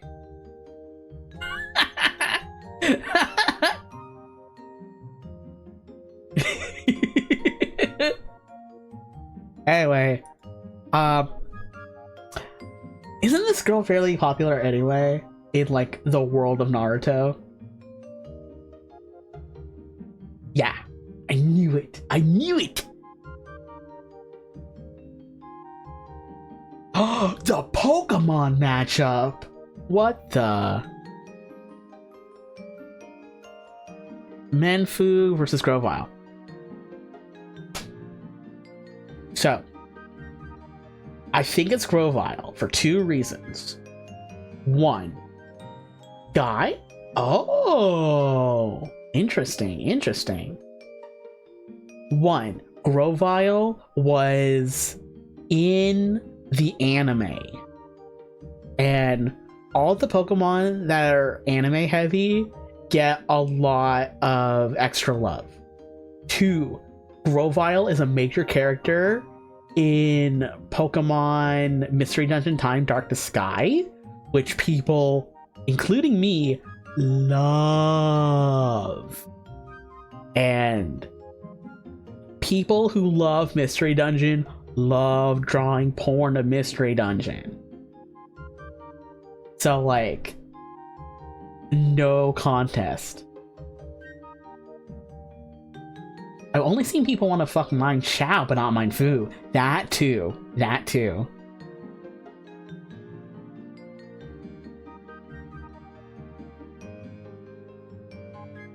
Yeah, that was easy. Dab me up my bun. Yeah,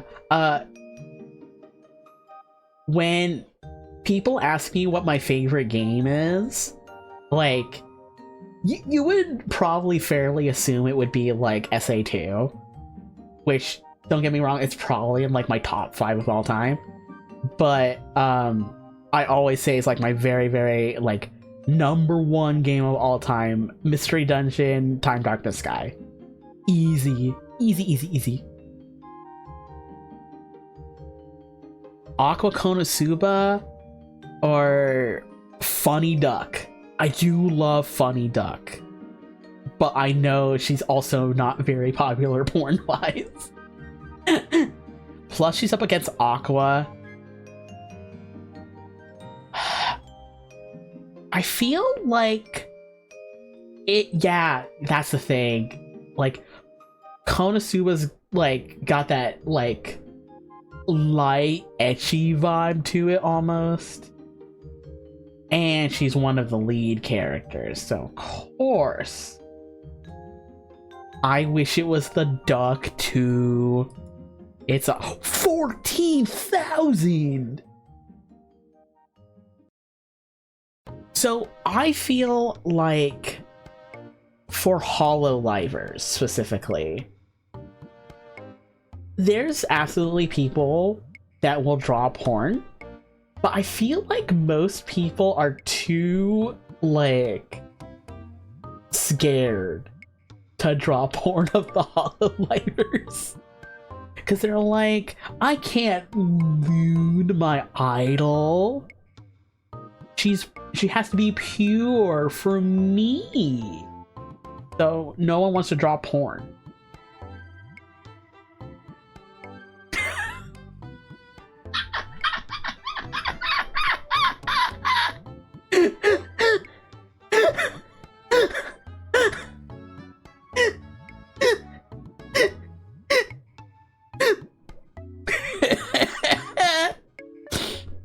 Alright, gang. What are we thinking?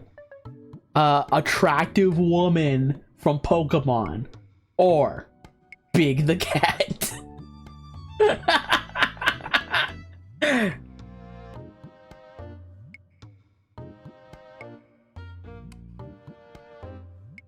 I would. Marina's down so bad in Narissa and plenty others. See, I feel like even the girls in HoloLive that are like, please draw porn of me, like, not a lot of people do, which I think is so funny.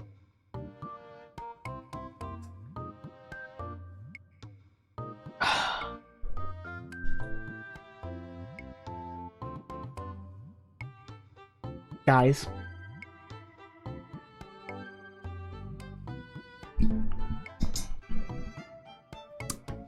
I have bad news. I guess it's good news, but bad news. I am very familiar with both the Pokemon and Sonic the Hedgehog tags in general. Any place you can find Rule 34 of these two franchises, I've probably scoured their tags inside and out. I'm calling myself out. I'm calling you out, Deborah Lupin! Not Twitter, but like Payheal? The 34 Buru? And E621. Absolutely. I will call myself out. Relatively unpopular Pokemon woman or fairly prominent Sonic character. See, the funny thing is, purely by my own ventures, I've seen more of Big than Gardenia, which is really funny to say. I don't think it's by much, but if you were the type of gay guy to draw big bara gay guys, it is either going to be Big or Zavok, maybe a Vector.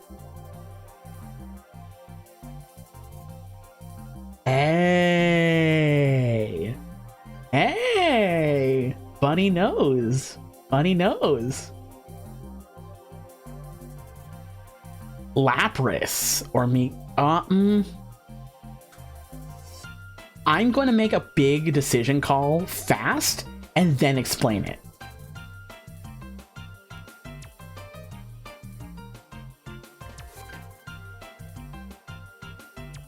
I am shocked. I am shocked. Oh, wow. I took a gamble and I failed. Because I was going to be like, I don't see a lot of Lapras on my journey. However, if there's ever like Smash porn, like Me Gunner is always there. I'm surprised it's such a ratio between the two as well. That's interesting. Look at Lapras's bedroom eyes. Yeah. Yeah.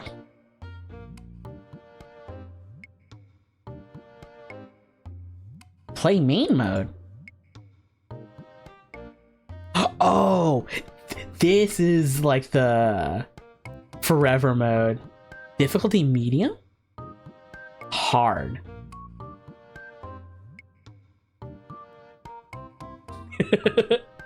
Yeah, we could go medium.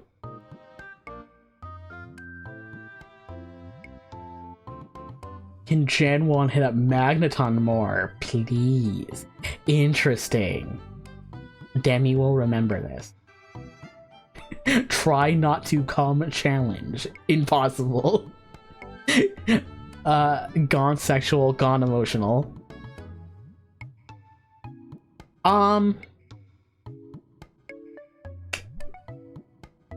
Kinda. There's definitely things that are like TOS, but they're mostly like hate stuff. Feet. There's a very iconic meme video of someone in a Twitch chat just spamming like mommy milky, mommy milkers, me want milk mommy, like a whole thing of like just that. Oh, where's my sit down? Am I sit down? Yes. We can have feet. Yeah. NB Milkies. Oh, wooga. Feet stream time.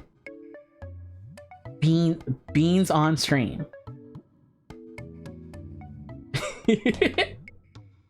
Dem Milky Lupin. Okay.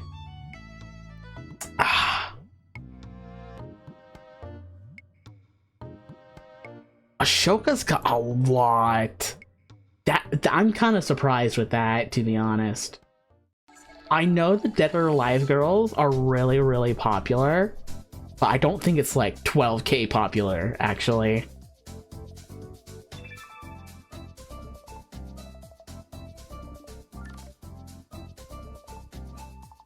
Rick and Morty, like just all of it. Just all of it.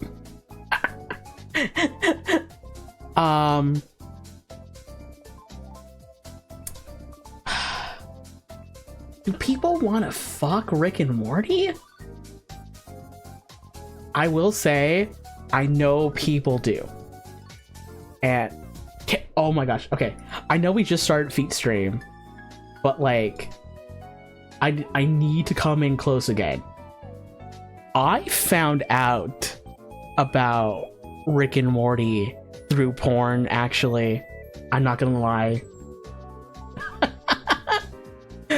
I was on Tumblr, and an artist I really like drew Rick, and they were like very excited for this show starring a old man, and I'm like, ooh, old man.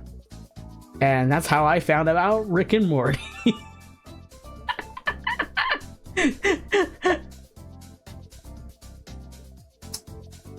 I don't think it's 7k popular. I think if you were to make porn of an adult animated cartoon, it would be like a Seth MacFarlane show, like a Family Guy or an American Dad.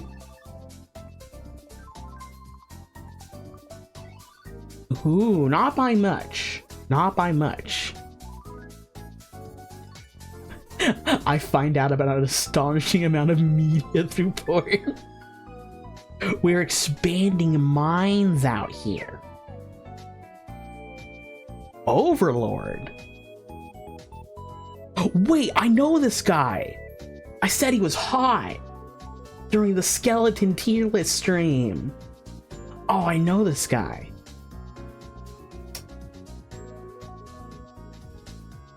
Oh. Do people want to fuck the skeleton though? I don't think so. Are there like hot anime girls in Overlord though? If this is like just the character, I don't think it is. A lot of waifus. Yes, they do. Okay, okay. Interesting. If it's just Mr. Skeleton Man though, I don't think it's gonna beat out 6K.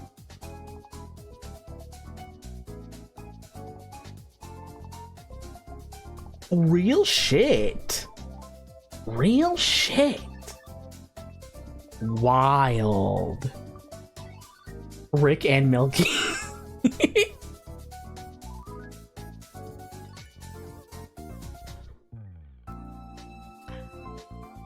Let's do one more. And once my streak breaks, then we'll switch off. A Gushin Impact character versus Palutena. I think it might be Palutena. Only because I think Palutena being in Smash has a little more exposure than Gushin Impact.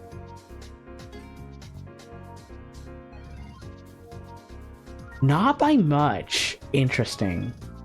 Natsuki! Aww. I like Natsuki.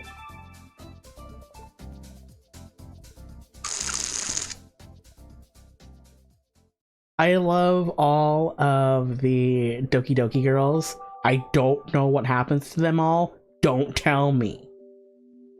I want to live in my little bubble where everyone is nice and happy and smiles together. That said, I can't see Doki Doki having a lot of porn, actually.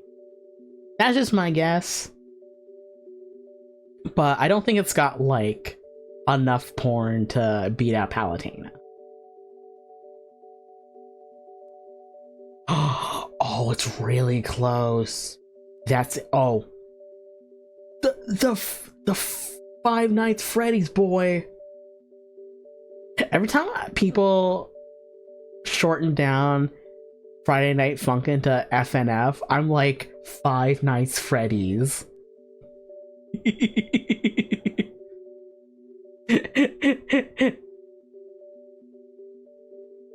There is a bit. Interesting. I know Monica is really popular as like a character to draw, so I'd imagine like most of the Doki Doki stuff would be Monica. But don't tell me why it's Monica.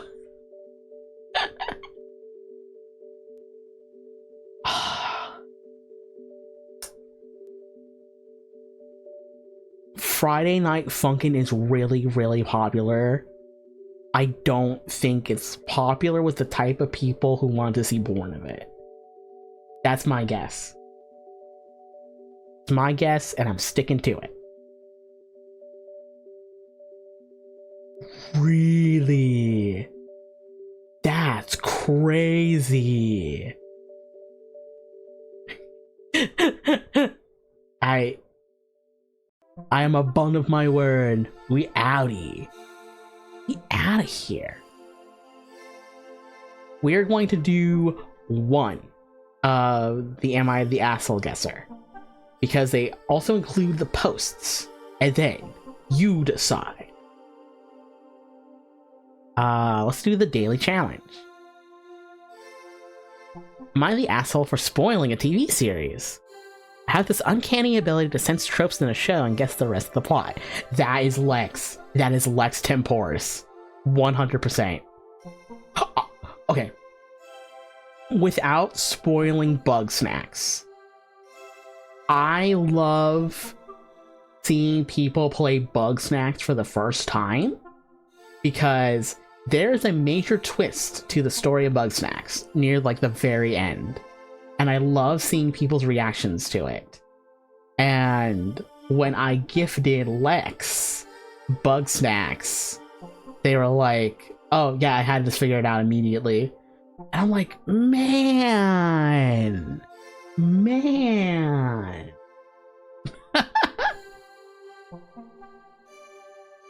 More just like a little, hey. Yeah. My fiance and I were watching Dark. After the first 2 episodes, she asked me what I think was going to happen. Turns out that I was pretty much right. She's mad at me now for spoiling the show. She's saying that I saw spoilers online, which I didn't. She says that either way, that I shouldn't have been so exact. This person is not the asshole. They made a guess. It just happened to be uncannily right. They're just good at picking out tropes. Especially since, like, they did not see spoilers and, like, told them spoilers. Not the asshole.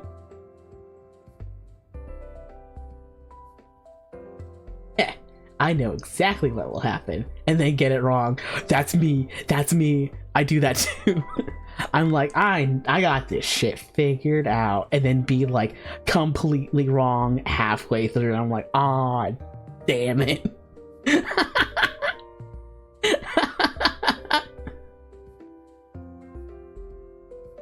So-called media literacy heads when they don't understand common tropes and foreshadowing. Perhaps you don't know about simple storytelling tropes. Can you even call yourself a connoisseur of media? I don't think so. Am I the asshole for telling my girlfriend that it's weird that she says I love you to her brother? Already leaning towards asshole, but we'll stick it out. My girlfriend has a brother who goes to college only about an hour from where we live.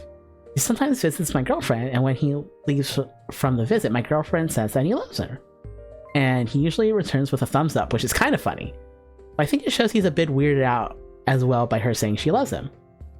I understand saying I love you to parents or kids, but it feels weird to say to a sibling.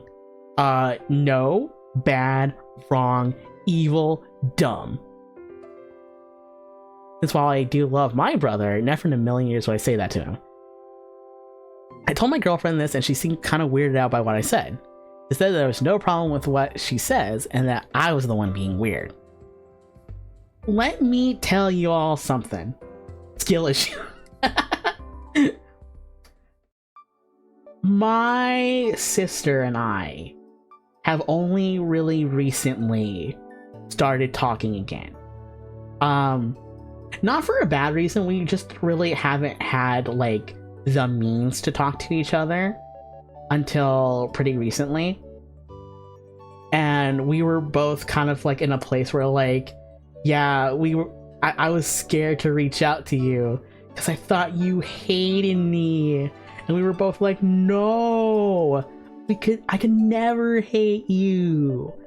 So, like, every now and again, like, Sister Bun and I will just send each other, like, I love yous and, like, memes. And I think that's wholesome and good. You should love your siblings. It's not weird. Why is it weird to say I love you to your family? You suck. Yes. Kind of curious about the original post. Expressing emotions is good, actually. Don't be the guy on his deathbed wishes he told his people he loves how he felt. You love your brother? Tell him. You love your girlfriend? Tell him. Love that bird that's trying to steal crumbs from your lunch? Tell him. I love my bastard pet birds with all my heart. Honestly. I feel this is kind of like an extension of that last one, but like, I think more people should tell each other they love them. Like, I am a big proponent of telling my friends that I love them, and I've literally had some of those said friends be like, you know, because of you, I feel more comfortable telling the people in my life that I love them and care about them. And I'm like, yes! That's what it's supposed to do! It's working! People are caring about each other more.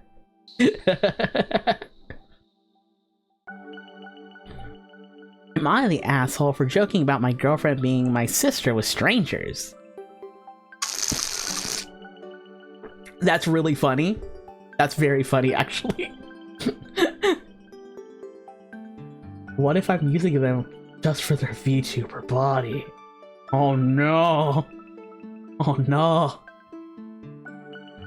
Me and my girlfriend went out to buy some food. We were hugging and kissing while waiting in line. I noticed one of the workers looking at us and attempted to be funny. I started ordering and then said that and whatever my sister wants. She kind of giggled and said I wasn't actually her brother, but then I decided to take it to the next level by pretending to be a bit angry and saying, I'm tired of having to hide who we are. We are siblings, we are in love. She told me she wanted to leave and she is still mad at me. She's saying I'm only helping bad white stereotypes spread even more.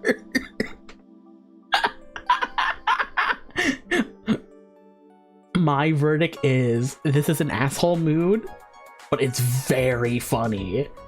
It's really funny.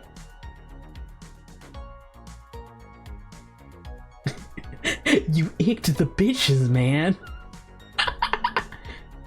You know what's so weird about this? Oh my gosh.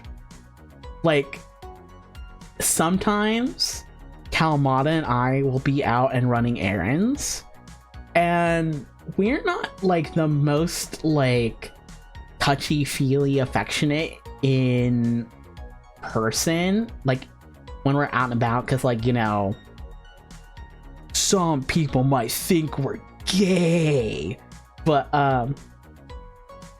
the amount of people that think Kalamata and I look like siblings is so weird. Like, species difference aside, like, I don't think we really look like each other, but like, I feel like every like 30th Lyft ride, the driver will be like, y'all from around here? And we'll be like, yeah. And they'll be like, are you like living together? Are you going to the same place? And we'll be like, yeah, we live together. And they're like, oh, siblings. It's like, no, it's not that one. Anyway, yeah, I'm curious to see what people said. The first was funny, the second wasn't. I think like offhandedly mentioning it is funny, but leaning into it was kind of a step out. You took it way too far. The first one was kind of funny, but the second one it was just gross and embarrassing. Kissing in a line is annoying enough, but then making a shitty joke on top of that. Boo. Let people be affectionate.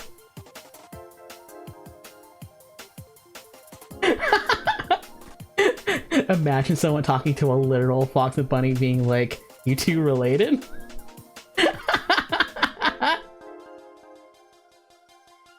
Not the asshole, she needs to learn to yes and. That's me. That's me. It's like, come on, you can yes and me once. It's not hard. Sometimes, like, Calmon and I will joke with each other, and I'm like, come on, you're sandbagging me here, Calmon.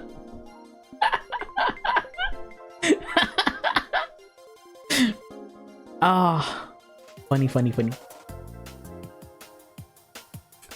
Okay, so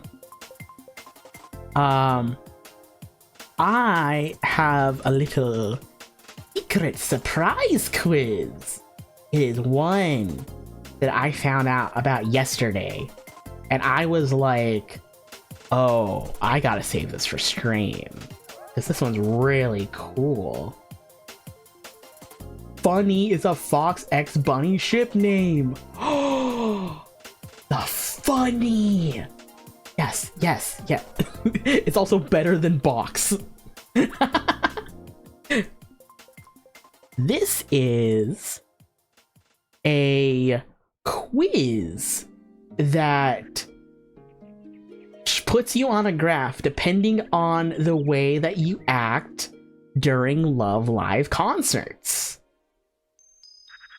I have never been to a Love Live concert. I don't think I ever will. But I have seen many of them streamed. I've seen many of them recorded. I will send you the quiz.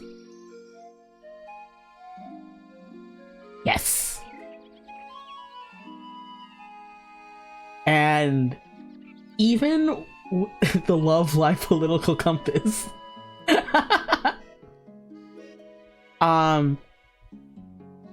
Even from like the couple of questions I saw, I was like, I could kind of like make a meal of this. So I'll show you. We're gonna shuffle this. Popping a high brightness ultra orange during a slow blue themed ballad is fine. I love the concept of UOs. I think UOs are fun. I think cycloning is fun. I think even like the blue girls with chiller songs deserve to have their UO moments. I used to not be so like gung-ho about UOs, because I was like, that's for Snow Halation and the last half of Koi Aqua only. But I feel like UOs where appropriate is valid. And sometimes your best girl is blue and she has chiller songs. That's just how it goes sometimes.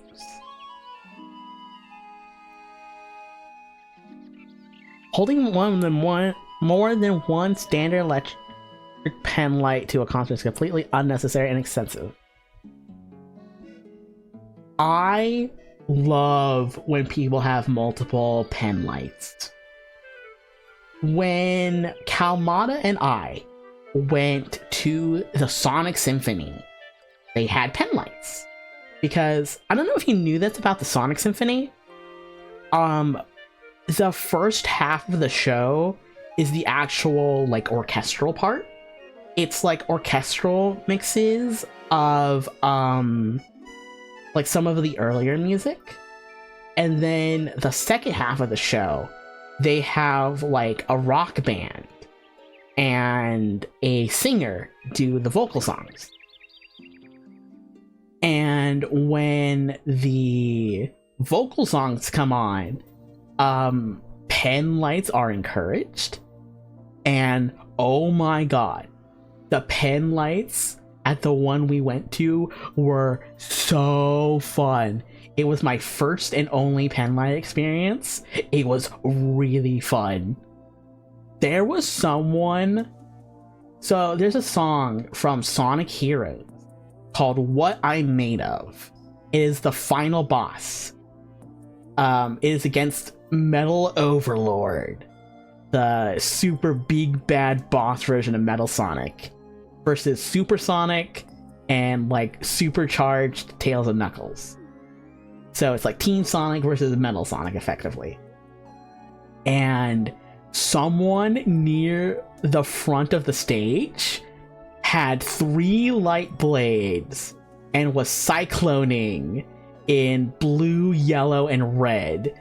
And that was so fun and so funny. I loved that. That kicked so much ass.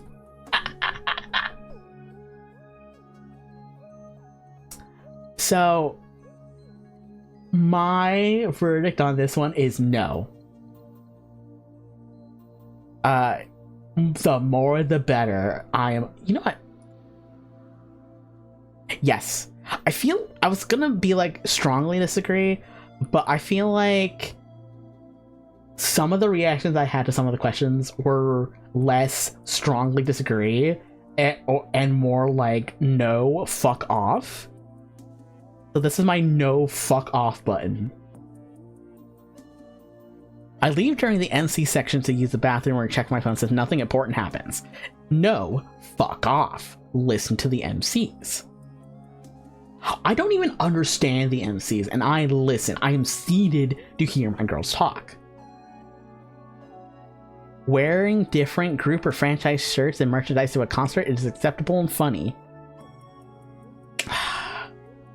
Funny, kinda.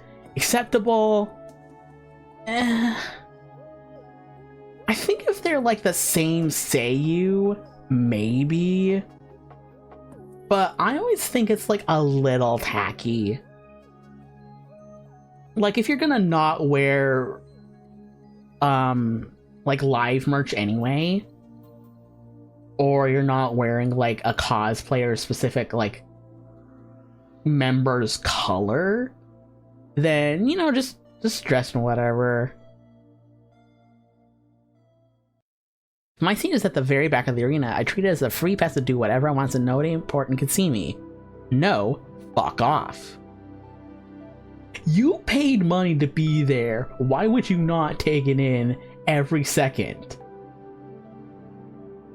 If a caller chant is frowned upon in the Love Live concerts, doing it anyway for the meme is still fair game.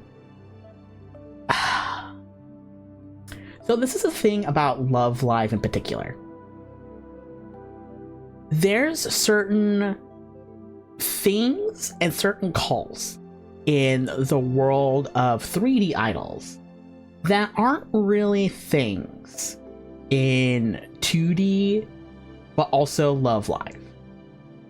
Not necessarily as like bad things, but more it's just like not the thing that's normally done, because Love Live has its own calls. That said, if you're doing it just for the bit, it is funny. It still kind of sucks though. So I'm kind of like torn on it, to be honest. I save controversial calls and mixes for karaoke, not for the actual Love Live venue. Yes, absolutely, 100%. Like, again, it's fun and funny, just not appropriate for like a live space, I feel. I regularly make comments wishing a specific idol would step on me or physically, verbally abuse me. I get where these people are coming from, but not me in particular. That said, if someone were to do that, I would not bat an eye about it. Uchichi step on me.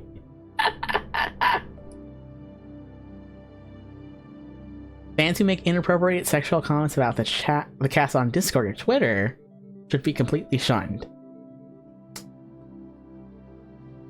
Okay, I am going to say something controversial. I am going to say the quiet part out loud. Y'all ready? I think part of what makes idols fun is that the girls are cute and hot. And if that's your thing, I think finding your idols attractive is completely healthy and normal, as long as you're not being a dick or not being weird about it, which some people absolutely are dicks and or weird about it.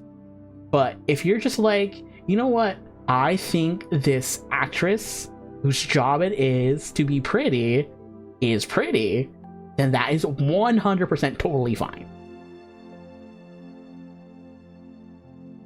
I think the inappropriate part is carrying a lot of weight here. So, my stance is regular disagree. I make an effort to reply to every single time my Oshi posts on social media, no matter how meaningless the post is. I am too scared to interact with Oshi's social media, to be honest. I think if I knew Japanese, I would do it more often. But as a filthy Gaijin, I'm a little too scared to do it.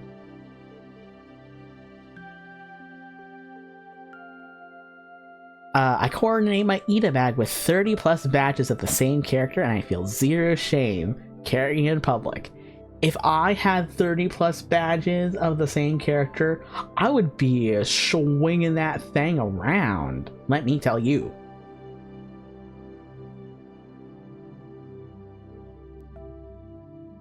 If staff say no standing or no jumping, I follow it strictly even if others don't. I know it's not the biggest issue, even when there's rules against it, but also I like to be polite. I would do like very modest things. Like if it was like no going like yeah, I would just go like yeah. Demeter Longpeen swinging it around. Hell yeah, brother. I don't even comment on Shu Uchida, so there's no way I'm commenting on anyone else. Yeah. I see, the thing is too, like I've watched like Shu live stream, and I watch live streams of the other girls here and there. I'm just like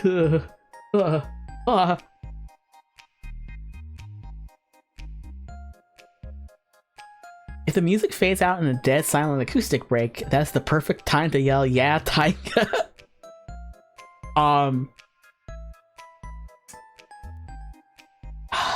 How do I say this?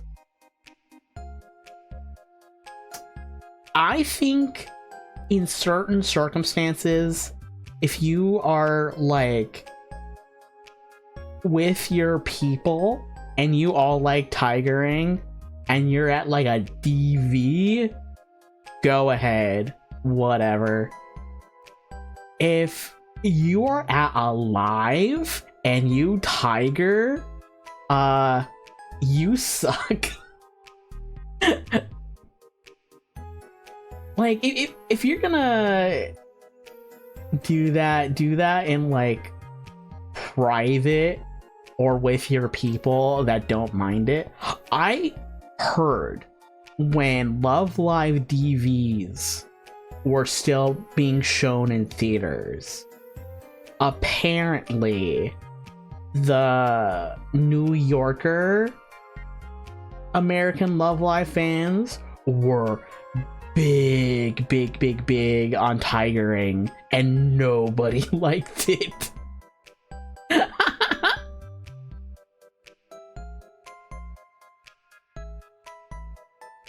Does Pomu promote tigering?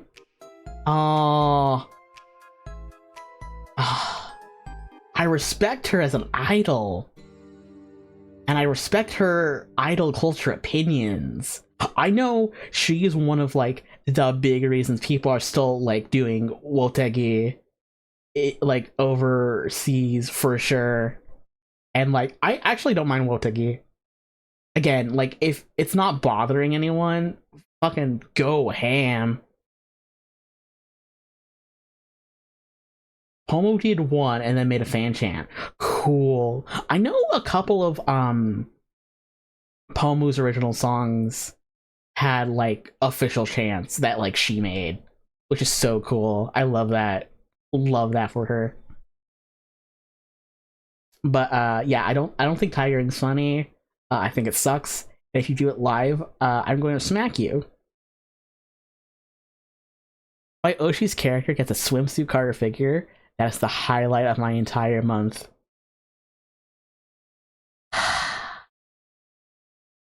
When Iguzu Live had their first live and Polka and Aurora had little snippets of the music video in swimsuits, I was like, yes, yes. I love seeing characters in swimsuits. Not in like a weird way. I just really love character themed swimwear. I love it. Not in a pervy way, just a fashion appreciation way. Release Tono-sama's swimsuit, then we'll talk.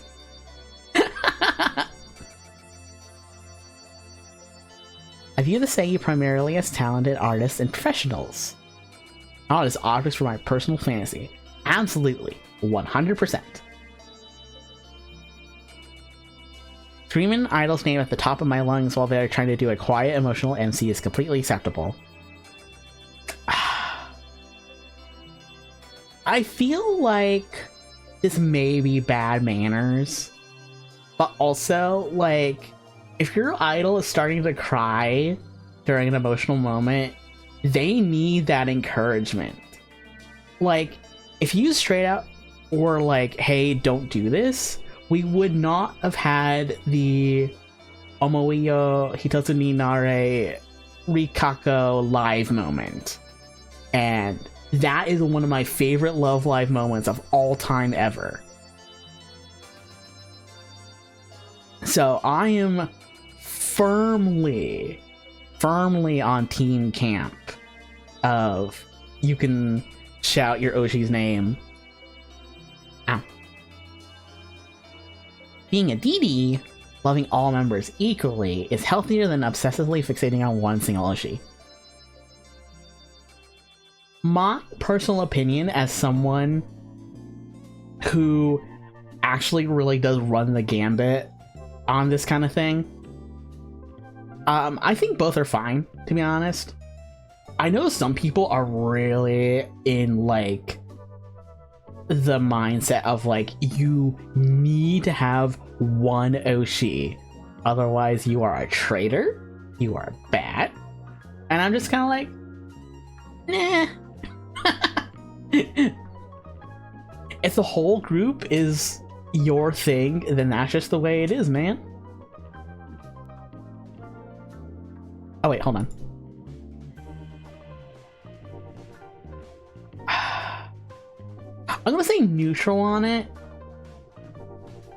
because I think they're both healthy. I think they're both fine. I spent more time analyzing fan service screenshots than actually listening to the music.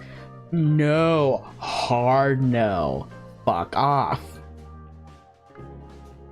I don't bring Yigos to life because they're wasteful, expensive, and unnecessary. If I were to go to a Love Live show, I don't think I would be a UOer, even though I do like the culture of UO for Love Live shows. One, I'm kind of scared I would goof them up. I'd be scared that, like, I'd be breaking them at inopportune times. I wouldn't, like, know how to break them. That kind of thing. A little, like, the over-worrying part of it. But also, I do find them a little bit wasteful. UO are ultra orange. Think of like a glow stick where you kind of snap it and it starts to light up, but it's really, really, really bright and it only shines for a little bit. In the culture of Love Live shows, normally it's the general rule of thumb that you break one and wave it around during either the climax of a song you really, really like or during a really, really hype and exciting part of a song. Yeah. The thing is, too, for Love Live, one group has a character that is, like, big on recycling. And they actually set up, like, boxes to recycle your UOs in her honor. But it also kind of made this thing where, like, they were bringing more UO than normal and popping a lot of them during the show. So in the one hand, like, they are technically being recycled, but it's also like you're buying new ones and they are like plastic, so it's kind of like, eh. We live in an LED society. Yeah, honestly, I prefer light blading to UOing, but I'm not gonna knock it if someone's like crazy on UOs. That was just like a regular degree. No plastic, no carbon, no methane either. I care more about front row arena seats to look at the performer's legs than actually hearing the live band and vocals.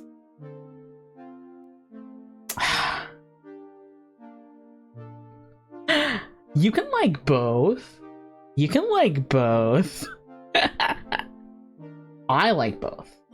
Awooga? Hello? Just good old propane. Taste the meat, not the heat. If it was like doing this equally, I would be so over it. I'd be all over it. But more to ogle than appreciate? No way. Leaving meaningful, constructive comments about a performance is far better than just spamming reaction memes and emojis. 100%. 100%. I would genuinely be happy for Seiyu if they announced that they got married, rather than feeling betrayed or angry. Absolutely. Every time a Love Live Seiyu announces that they're getting married, I feel so happy. I'm like, yay! I remember, not too long ago, Tamori Kusunoki, who used to be the voice of Setsuna, announced her marriage, and most people were pretty cool with it. And the people that were mad about it were like blowing up Setsuna plushies, even though she hasn't been the voice of Setsuna in years. Whack shit. Also, it's Fermi! Hi, Fermi! I am having an awesome evening. I'm hoping you're doing well too, bud. Right now, I'm talking about the culture around live shows and Love Live. Like taking a fun little quiz. Setsuna would think blowing up Setsuna plushies is metal AF. I can see it. I can see it.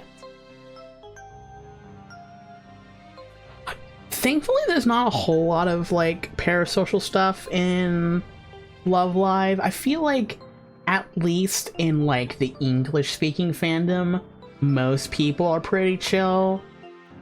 But like you got an idol franchise and there's always like unicorns gonna be there.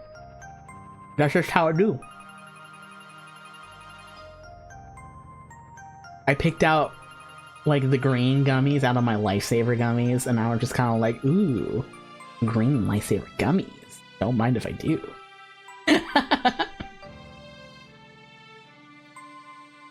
She would enthusiastically blow up her own Setsuna plush and ruin it for the haters. Based Setsuna. Literally that, like, wow. And then thought bubble, based.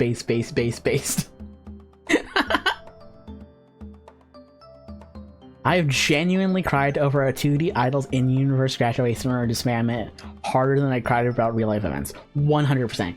No contest. I cried and was feeling so, like, when School Idol Festival 2 got announced and the end of service was announced at the exact same time, I was just clocking into the Villains Association, and it was kind of slow, so I was just kind of like on and off crying until I was just like, I told my manager, like, hey, listen, I got some really bad news today and I'm having a hard time, you know, dealing with it. And they were like, yeah, you can get some PTO for that. Do what you need to do. So I took PTO that day. It hurt. It hurt so bad. Cracking an entire 25 pack of UOs over the course of a single concert is normal behavior for a dedicated fan. I would say so. I would say so, to be honest. When new fans ask basic questions, I patiently help them instead of gatekeeping or getting annoyed. I wish more people, more new fans would ask me questions, because I love answering Love Live questions so much.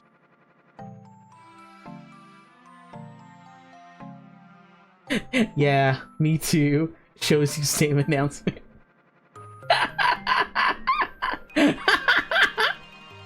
Man, if my managers were secretly playing School Idol Festival on the side, that would have been so cool. You kidding me?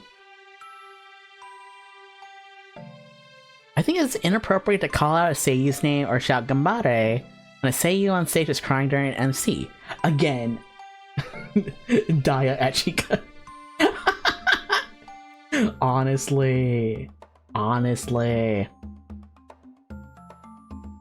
I had the same feelings about this the same way I did about during the emotional MC.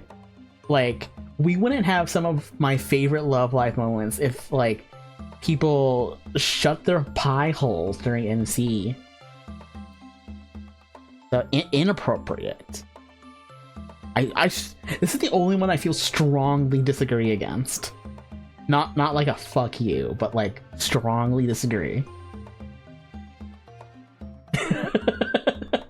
It's normal for a dedicated demi fan to crack open to 3 bad dragon moves per stream. I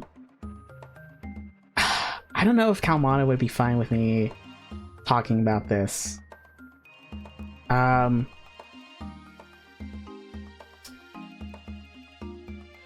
Maybe.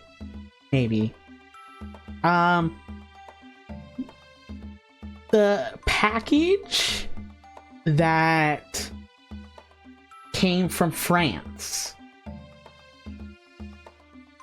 that had the illicit items from France and the candy, let's just say is bad dragon adjacent. And Kalmata was showing me some of the stuff from the shop, and they had like little like furry bunny themed Ona holes, and I was like, "Oh, these are so cute." I think like furry themed toys are fun. I think they're fun and cute, and everyone everyone should get universal basic income and one free toy of their choosing from a furry toy company. If I could get a Demi collab for a whole, that would be so cool. Just you wait, it'll happen someday. I attend live primarily to appreciate the vocal talents, choreography, and the live band, rather than glaze at the cast. Absolutely. Like, they are hot, but they're also pretty cool. Fantasy style silicone. Yeah. Like, not to diminish normal, more human style toys as well, but the absolute creativity that like furry toy makers put into furry toys is genuinely so fun. Like, I'm not really a toy person myself, but I do appreciate the art form. I think they're cool. Also, I love when people get toys and gift me the little like silicone testers or like the mini dongs, because I love those. Insane literal science.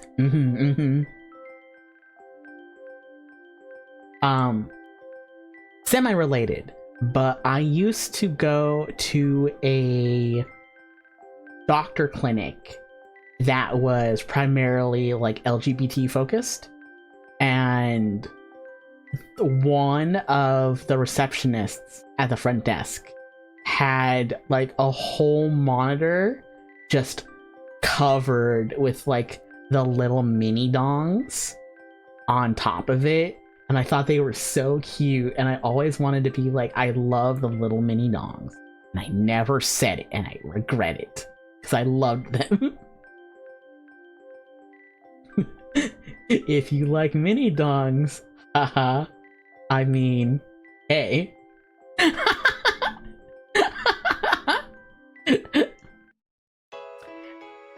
I feel like LGBT places are like so comfortably cool with sex, and I wish more places were like it, to be honest.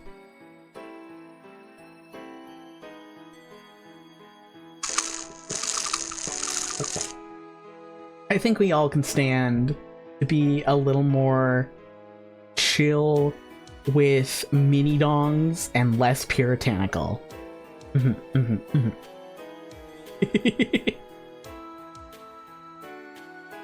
I would zensu, attend every single day and leg of a tour across Japan, even if it meant skipping work or using all my vacation days. Depends on the tour, depends on the group. Like, if it was a small one and I had the vacation time, absolutely.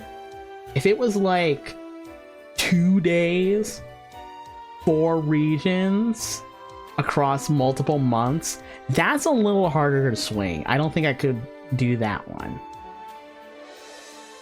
So I'm gonna like just hit a neutral on that, to be honest. If my aggressive calling or pen light swinging annoys my Renban seat partner, that's their problem, not mine. Absolutely. Like, when I was at Sonic Symphony, I was going hard, and I was like the only person in my row with a light blade.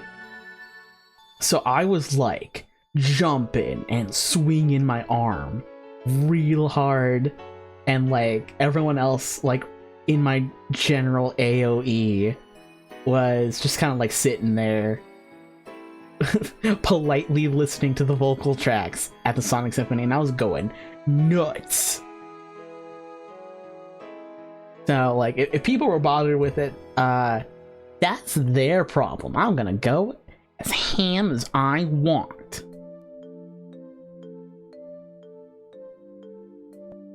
Yeah, that too. Like if there's a live show and they're like, hey, we would appreciate it if you didn't go like super crazy, then like, you know, that's fine. But if they're like, wave your pen lights and sing your heart out with us, I'm gonna wave my pen light and sing my heart out with you. It was so fun at Sonic Symphony too, because like they had the lyrics with the videos for each of the vocal songs, so like singing was encouraged, and like people in my row and around me were absolutely like singing along too. Oh, it was so fun. It was so fun.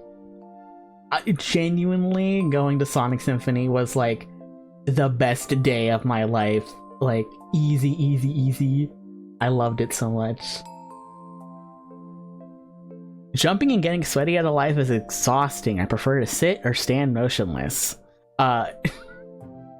Strong disagree. Literally just said, like, when we were at Sonic Symphony, it was my first time with like waving a pen light at a show.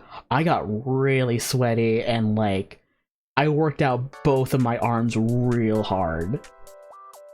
That was probably not pleasant to sit next to. MCR in Nashville was incredible for that. Oh, that's awesome. I'm glad it was able to like heal your soul.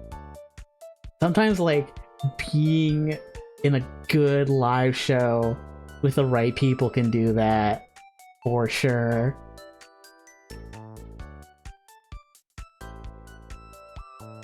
I don't bother with the encore calls because because the performers are coming back anyways. It's all scripted.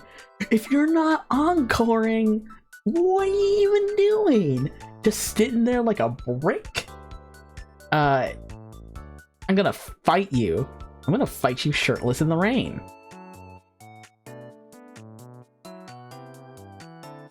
Also, Gerard Way is hot. 100%. Easy. I have a friend who likes MCR, and he'll send me songs from time to time. So I'm like a new fan.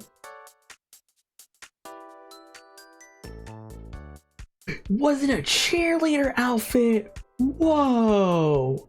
No way! That's awesome. Oh, love that. Love that.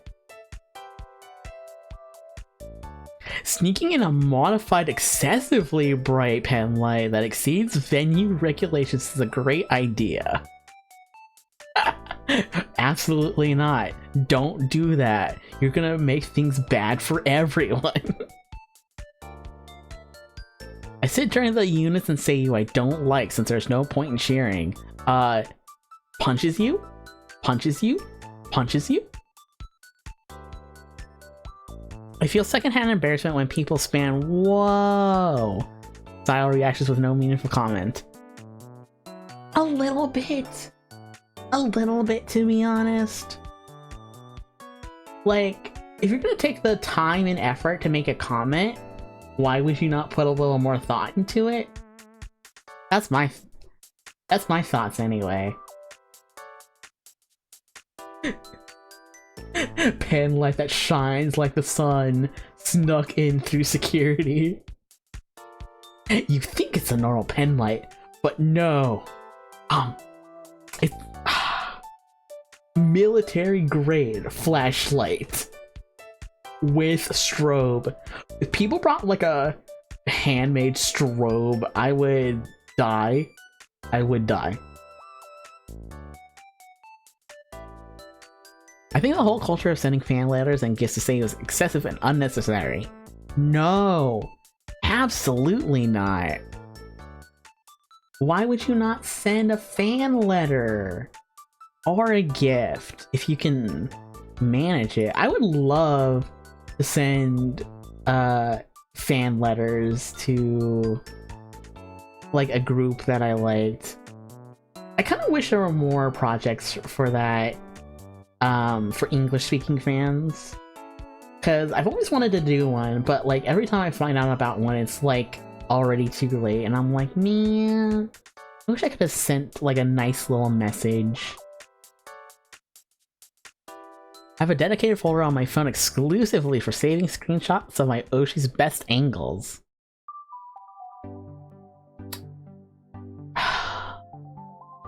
I don't personally, but if someone were to, I would be like, hell yeah, brother.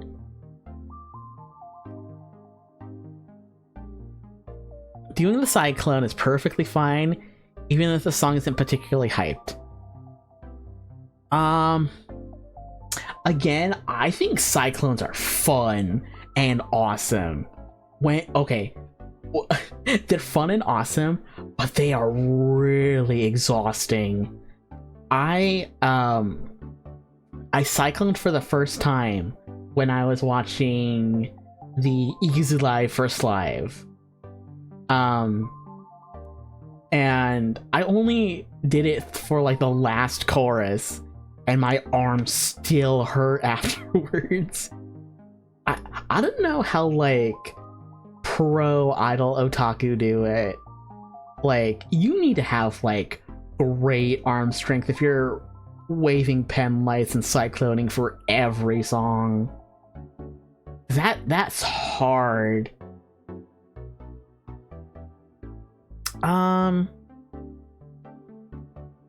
That said, yeah, like it is perfectly fine. Absolutely. I know some fan projects like messages get done for Mint and Doki. Yeah. I remember there was a Matara one, and I wish I knew about it because I love Matara, and they made like a physical book for her, and the physical book had like a lot of Momo Sonas, and I wanted to make a Momo Sona. I could have done that. Harumph. Lifting weights and bulking up to cycling better. Honestly, if I had the means to, I would. When a Seiyu bends down on stage, reaching for binoculars is a completely natural reaction.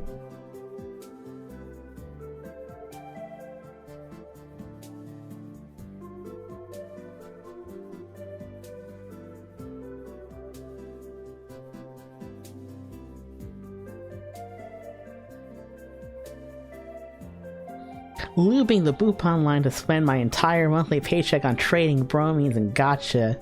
Complete my shrine is a healthy financial decision. Honestly, if you have the means to, absolutely go for it. Everybody, have fun tonight.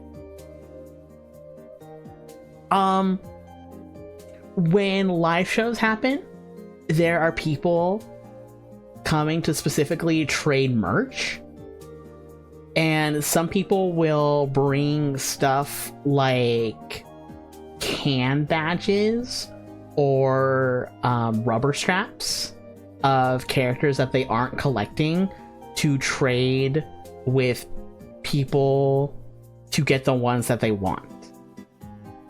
So like, if I was a Chica Oshi and I had extras of like Mari or Daya or Kanan. I don't know why I picked the third years, but if if I had like extras, I would bring them to a venue and be like, hey, I see you have a Chica rubber strap here. May I interest you in a Kanan can badge? Oh, the binoculars one? It's to check them out while they're bending over. It's for perverts.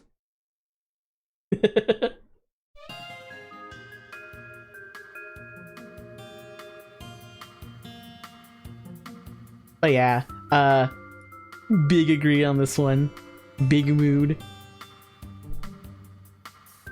Either an upstart or like a little bit of this, a little bit of that. When a new picture of a Seiyu drops on Discord, typing "whoa" is a completely normal and appropriate response.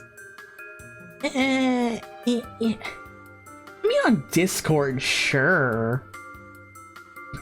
Bring opera glasses like a classy gentleman.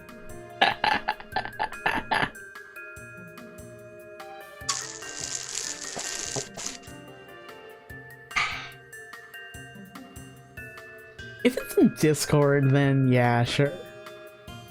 No problem.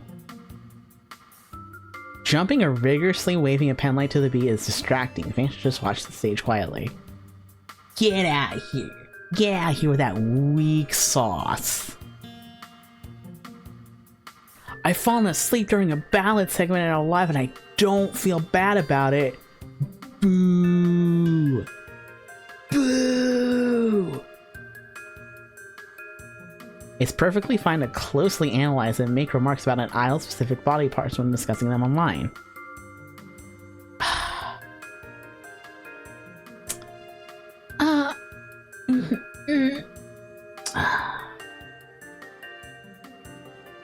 I mean, again, if you're not being a dick and you're not being weird, like, what's the line on being weird about it?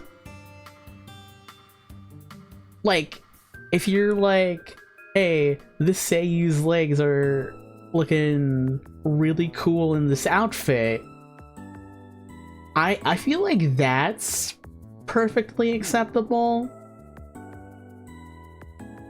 But if you're like, hot boobies in this costume, unga bunga, then like,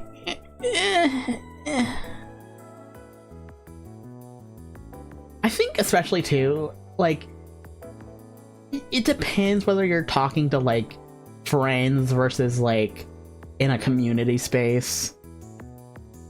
Because if you're like, yeah, I think this performer I like is hot to a friend, that's a little different than being like rolling up to a community Discord and being like, I like this hot lady. Like, you can say that a little more tastefully, I think.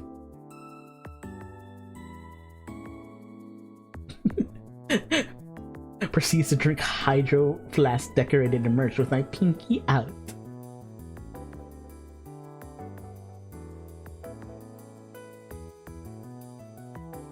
It's the 2020s. I think people don't like their bodies being observed because it means that seeing the good also means you're bad is also being.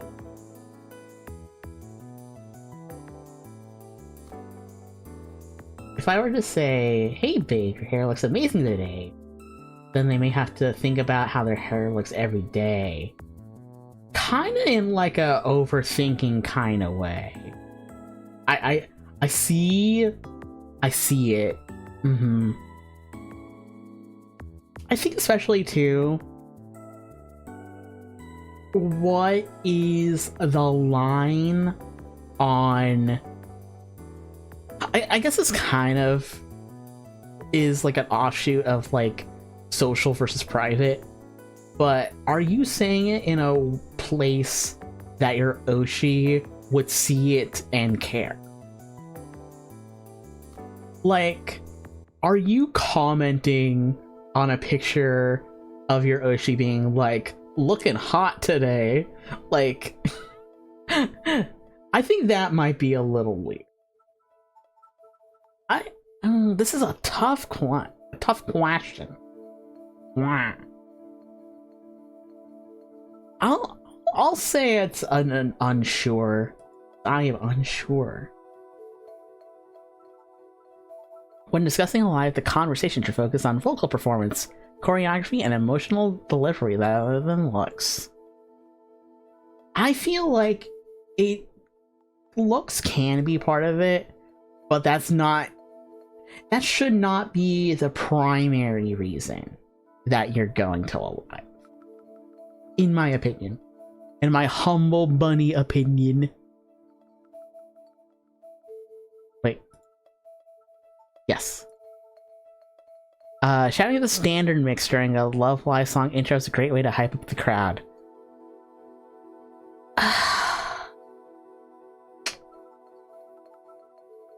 So,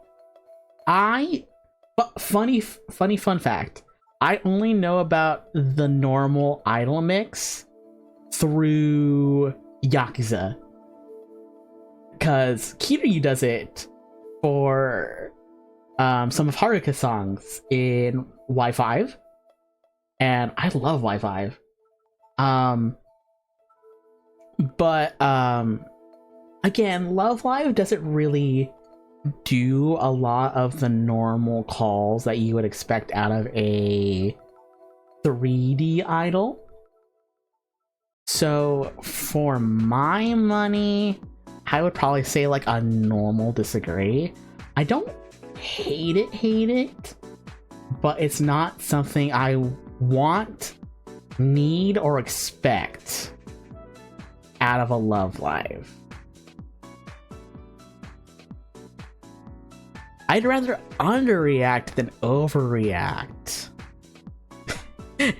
and risk bothering someone. Can I say, I think one of my favorite things about watching streams and recordings of Love Live shows is hearing people like gasp really loudly during things that aren't particularly exciting.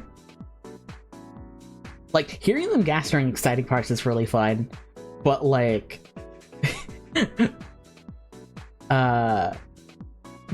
one of the saving like, hey, guess what? And then someone going like, oh, and something like very normal said, then like, that's so funny to me. I love that. So I'm going to strongly disagree with that. I'm not an overreactor. I love when other people do it.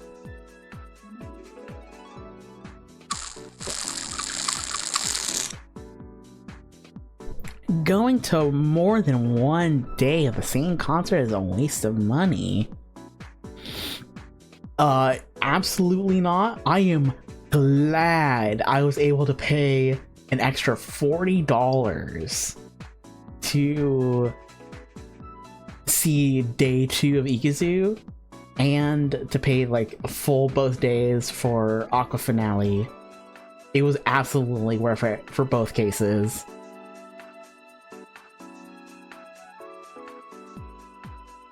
Breaking EOs randomly is fine. Even though the section is during a calm color, the song isn't at a hype moment. I mean, people can do what they want. I do not mind.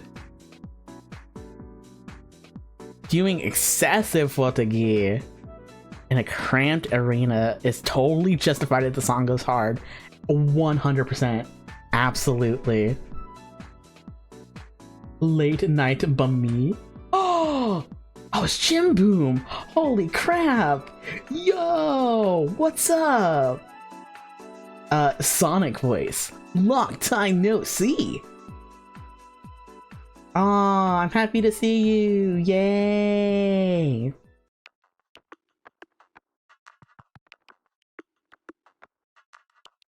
Yeah. I feel like Love Live shows are really good about making days twos very varied. Unless it's like specifically a live that's like, we're doing one set list with all of the discography of one particular thing, and that's it.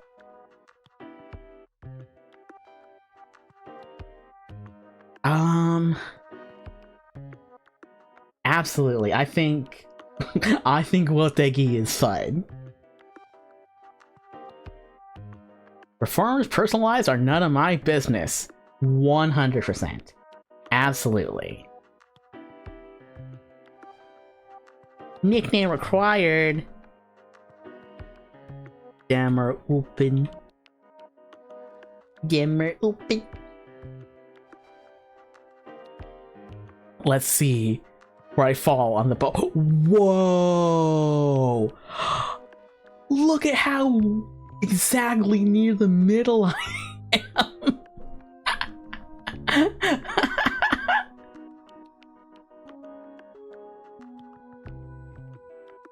Oh, that's crazy.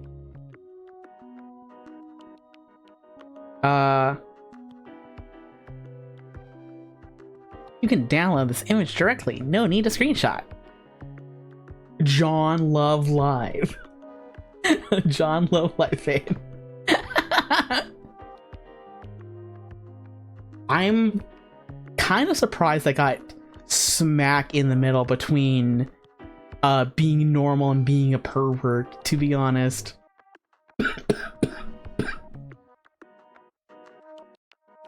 Itty bitty boring. Just a smidgenest of being boring. Explore community results.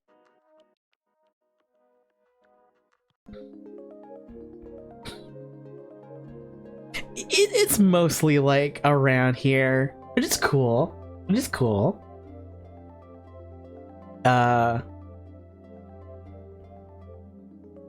These people, terrifying. I do not want to be around these people. These are loud perverts. They're not just perverts, they're loud perverts.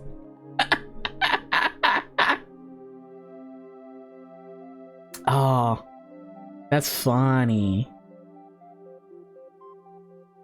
I can feel my voice starting to get a little tired, but I'm still zesty.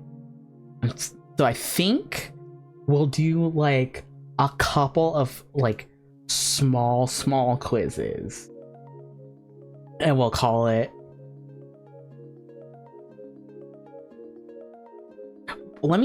I had the Pokemon starter tier list up, but I'll save that for next time.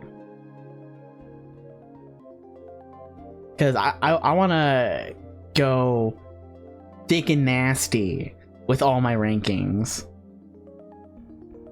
Plus this one's got the new Gen 10.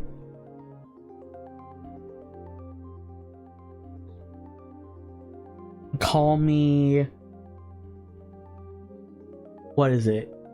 Taco Bell quesadilla. 'Cause I'm zesty and cheesy, baby. Oh, hey, I'm not doing the Pokemon tier list, but I do have a Pokemon related quiz. Can you tell the difference between a Pokemon and an IKEA product? Most people fail this test. Malm. That's IKEA. IKEA's well-known bed frame and dresser. Torkoal. That's a Pokemon. That's a Gen 3 Pokemon. Calyx. I'm like 80% sure it's IKEA. It could be like a Alolan Pokemon. Oh! Cube style storage shelving unit. Frostlass. Pokemon. Henmiz. That's IKEA. Furniture. Jersta. That's IKEA. Avalug. Pokemon. I feel like Avalug and Roggenrola don't get enough love. I know, my friend Pan Naps, he does a lot of Pokemon content. So if you like Pokemon content, check out Pan_Naps. He does a lot of weird, like, special runs.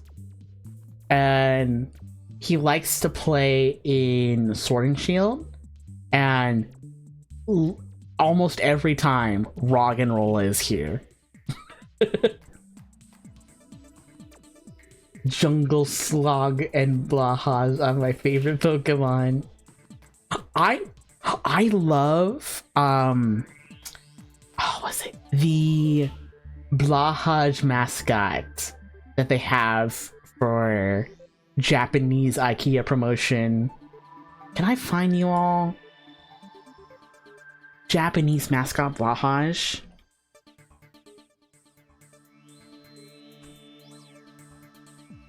I think, like, not only does Blahaj have, like, a little suit, but he's also got, like, a son? Yes. Look at him after I copy link image. Look at this dude.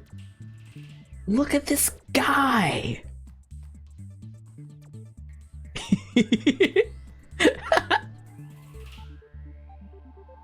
Such a sharply dressed shark. For real, for real. Is there a picture of Blahaj's son? Oh, yes! Yes! Yes! Yes! Look at this. Look at how look at how adorable they are together.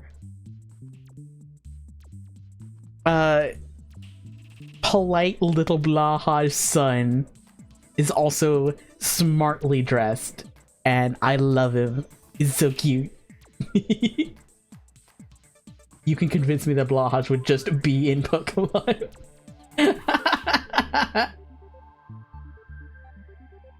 Oh, I love them. I think they're great.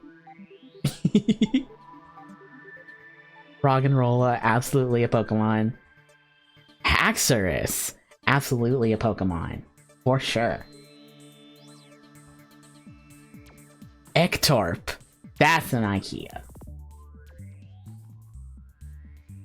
You did it!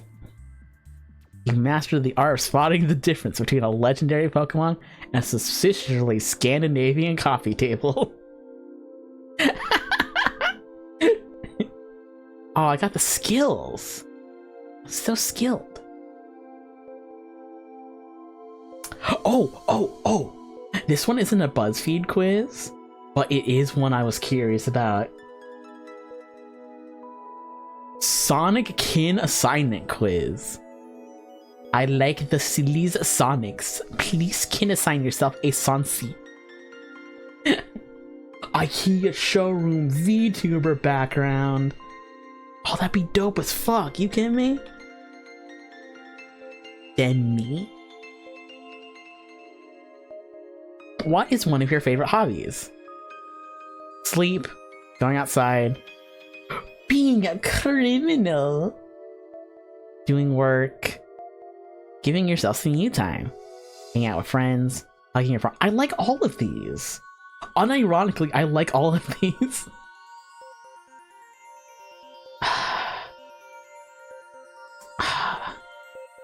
Being a criminal is my favorite hobby, though. I love that. Favorite color? Orange.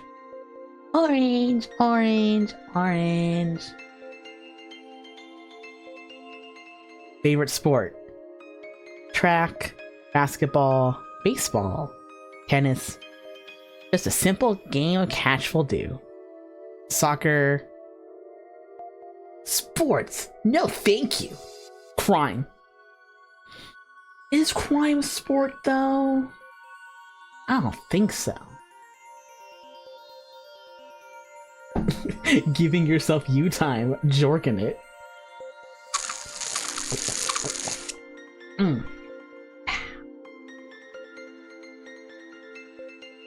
I do unironically really like catch. I think it's fun. Favorite evolution? Leafeon. I love Leafeon. How many friends do you want to have? I'm pretty cool with the amount of friends that I have, which is like not a lot, but they're all really tight. I love that.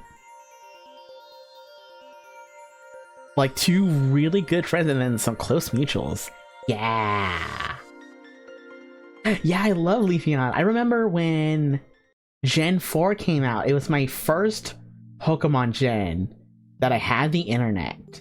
And I saw Leafeon and Glaceon for the first time, and I was like, I need Leafeon so bad. Sending a relevant image.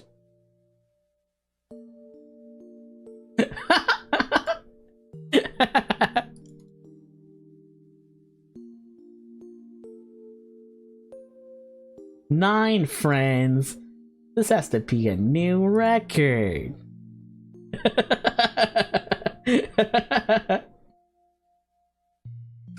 I love and respect the Glaceon enjoyers. Y'all have great taste.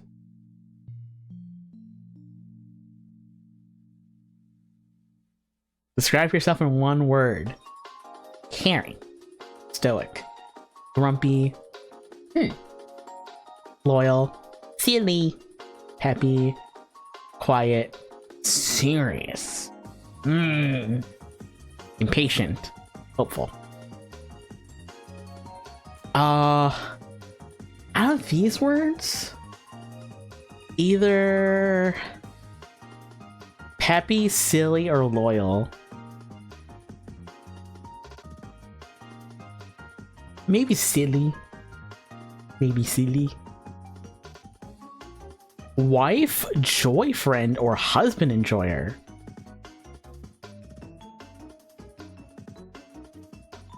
All?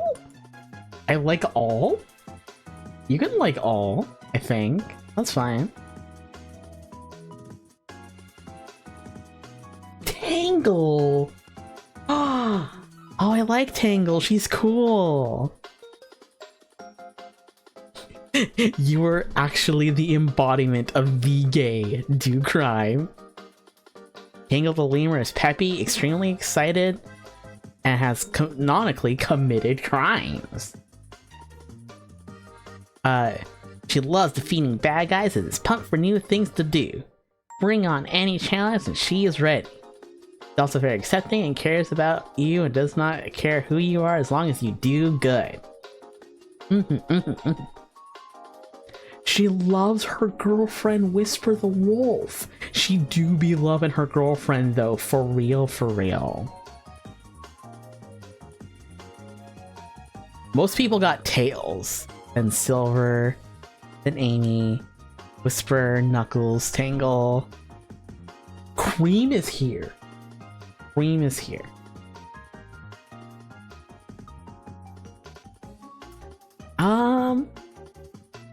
Let's do one more. Oh. Answer some random questions and I'll tell you what's wrong with you. Let's end off on finding out what TF is wrong with me.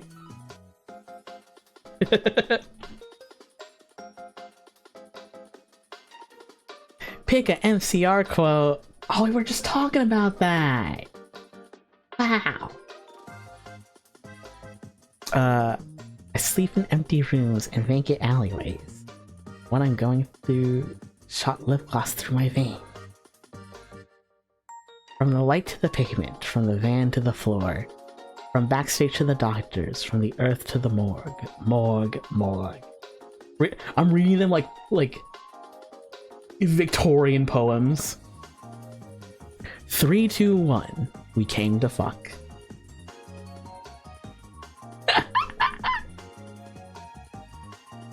As the fragments of my skull begin to fall on your tongue like pixie dust. Just think happy thoughts and we'll fly home. I hate getting music questions because unless it's Love Live or like old-timey Rat Pack, I do not know the music.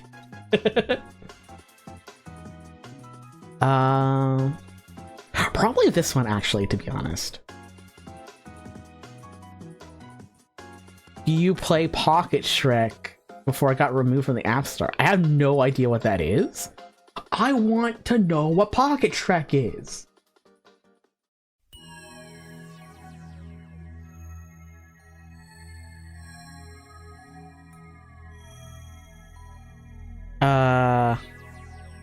APK Pure, you can still play it?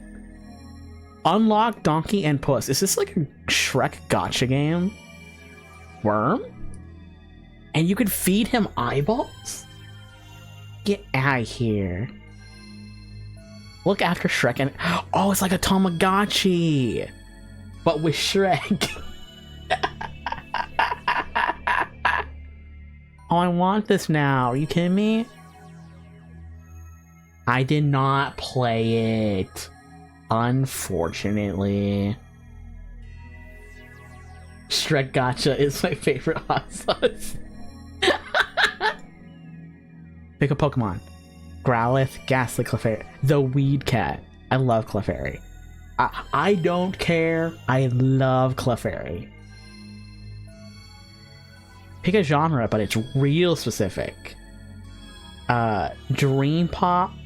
Post-hardcore. Cloud rap. Folk punk. Thank you. I like folk music.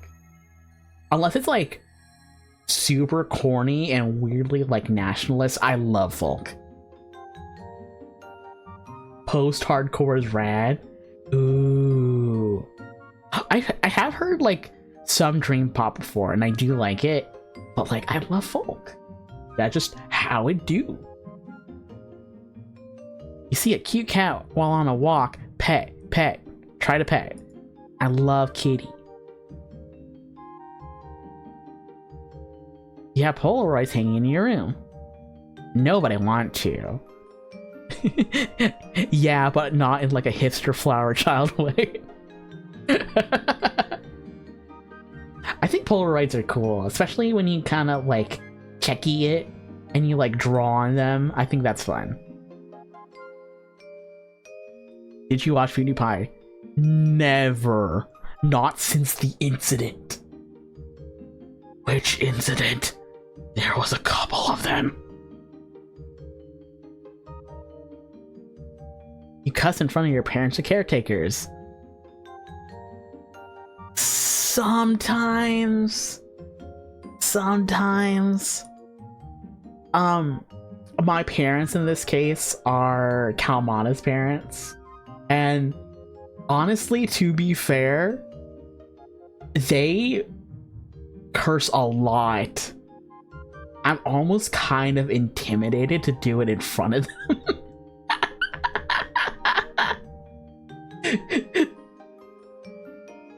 You watch anime? Yes. I think I watched Dragon Ball once.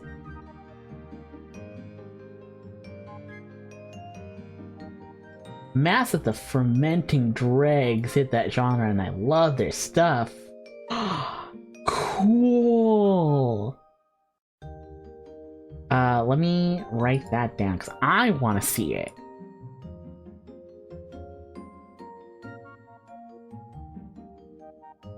Excellent. I watched some, but I'm picky. Oh. I'm split between being an otaku and somebody picky, because if I were to really define it, it would be I'm a hardcore otaku for like a couple of them.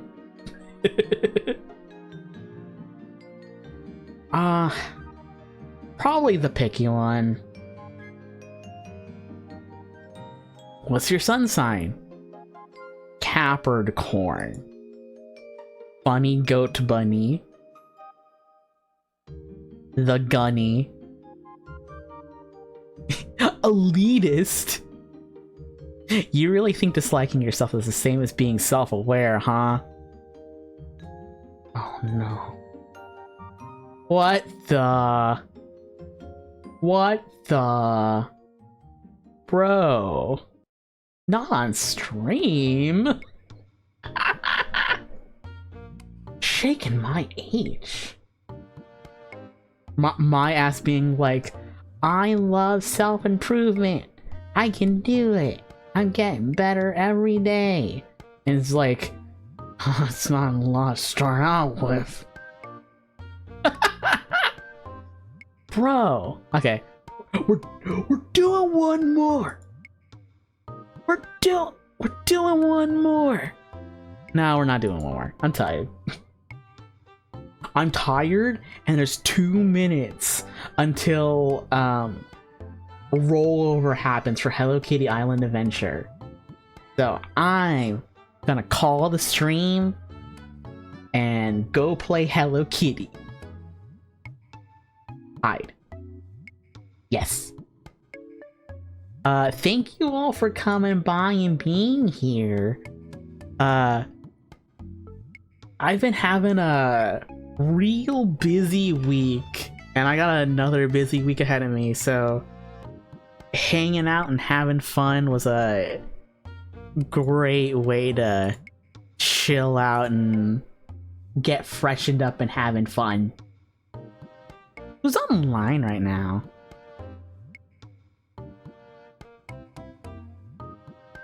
Oh, Bone is online, and he's playing Pokopia. I want to watch Bone play Pokopia. Give me. I can watch Bone play Cozy Game while I play Cozy Game. For all of you who have not seen Bone yet, he is a retro hip-hop happening 90s skeleton. He normally does retro content, but he dabbles in like Nintendo here and there. That's a shout out. I need a raid. There we go. Yes. Assuming things are chill and I can stream again, I might stream tomorrow and or Saturday. More Frontiers, and I'm also thinking of different games too, but we'll see. We'll see. I hope you all have a awesome night. Hope you all have awesome days tomorrow. Hope you all kick ass. Hope you all have delicious snacks.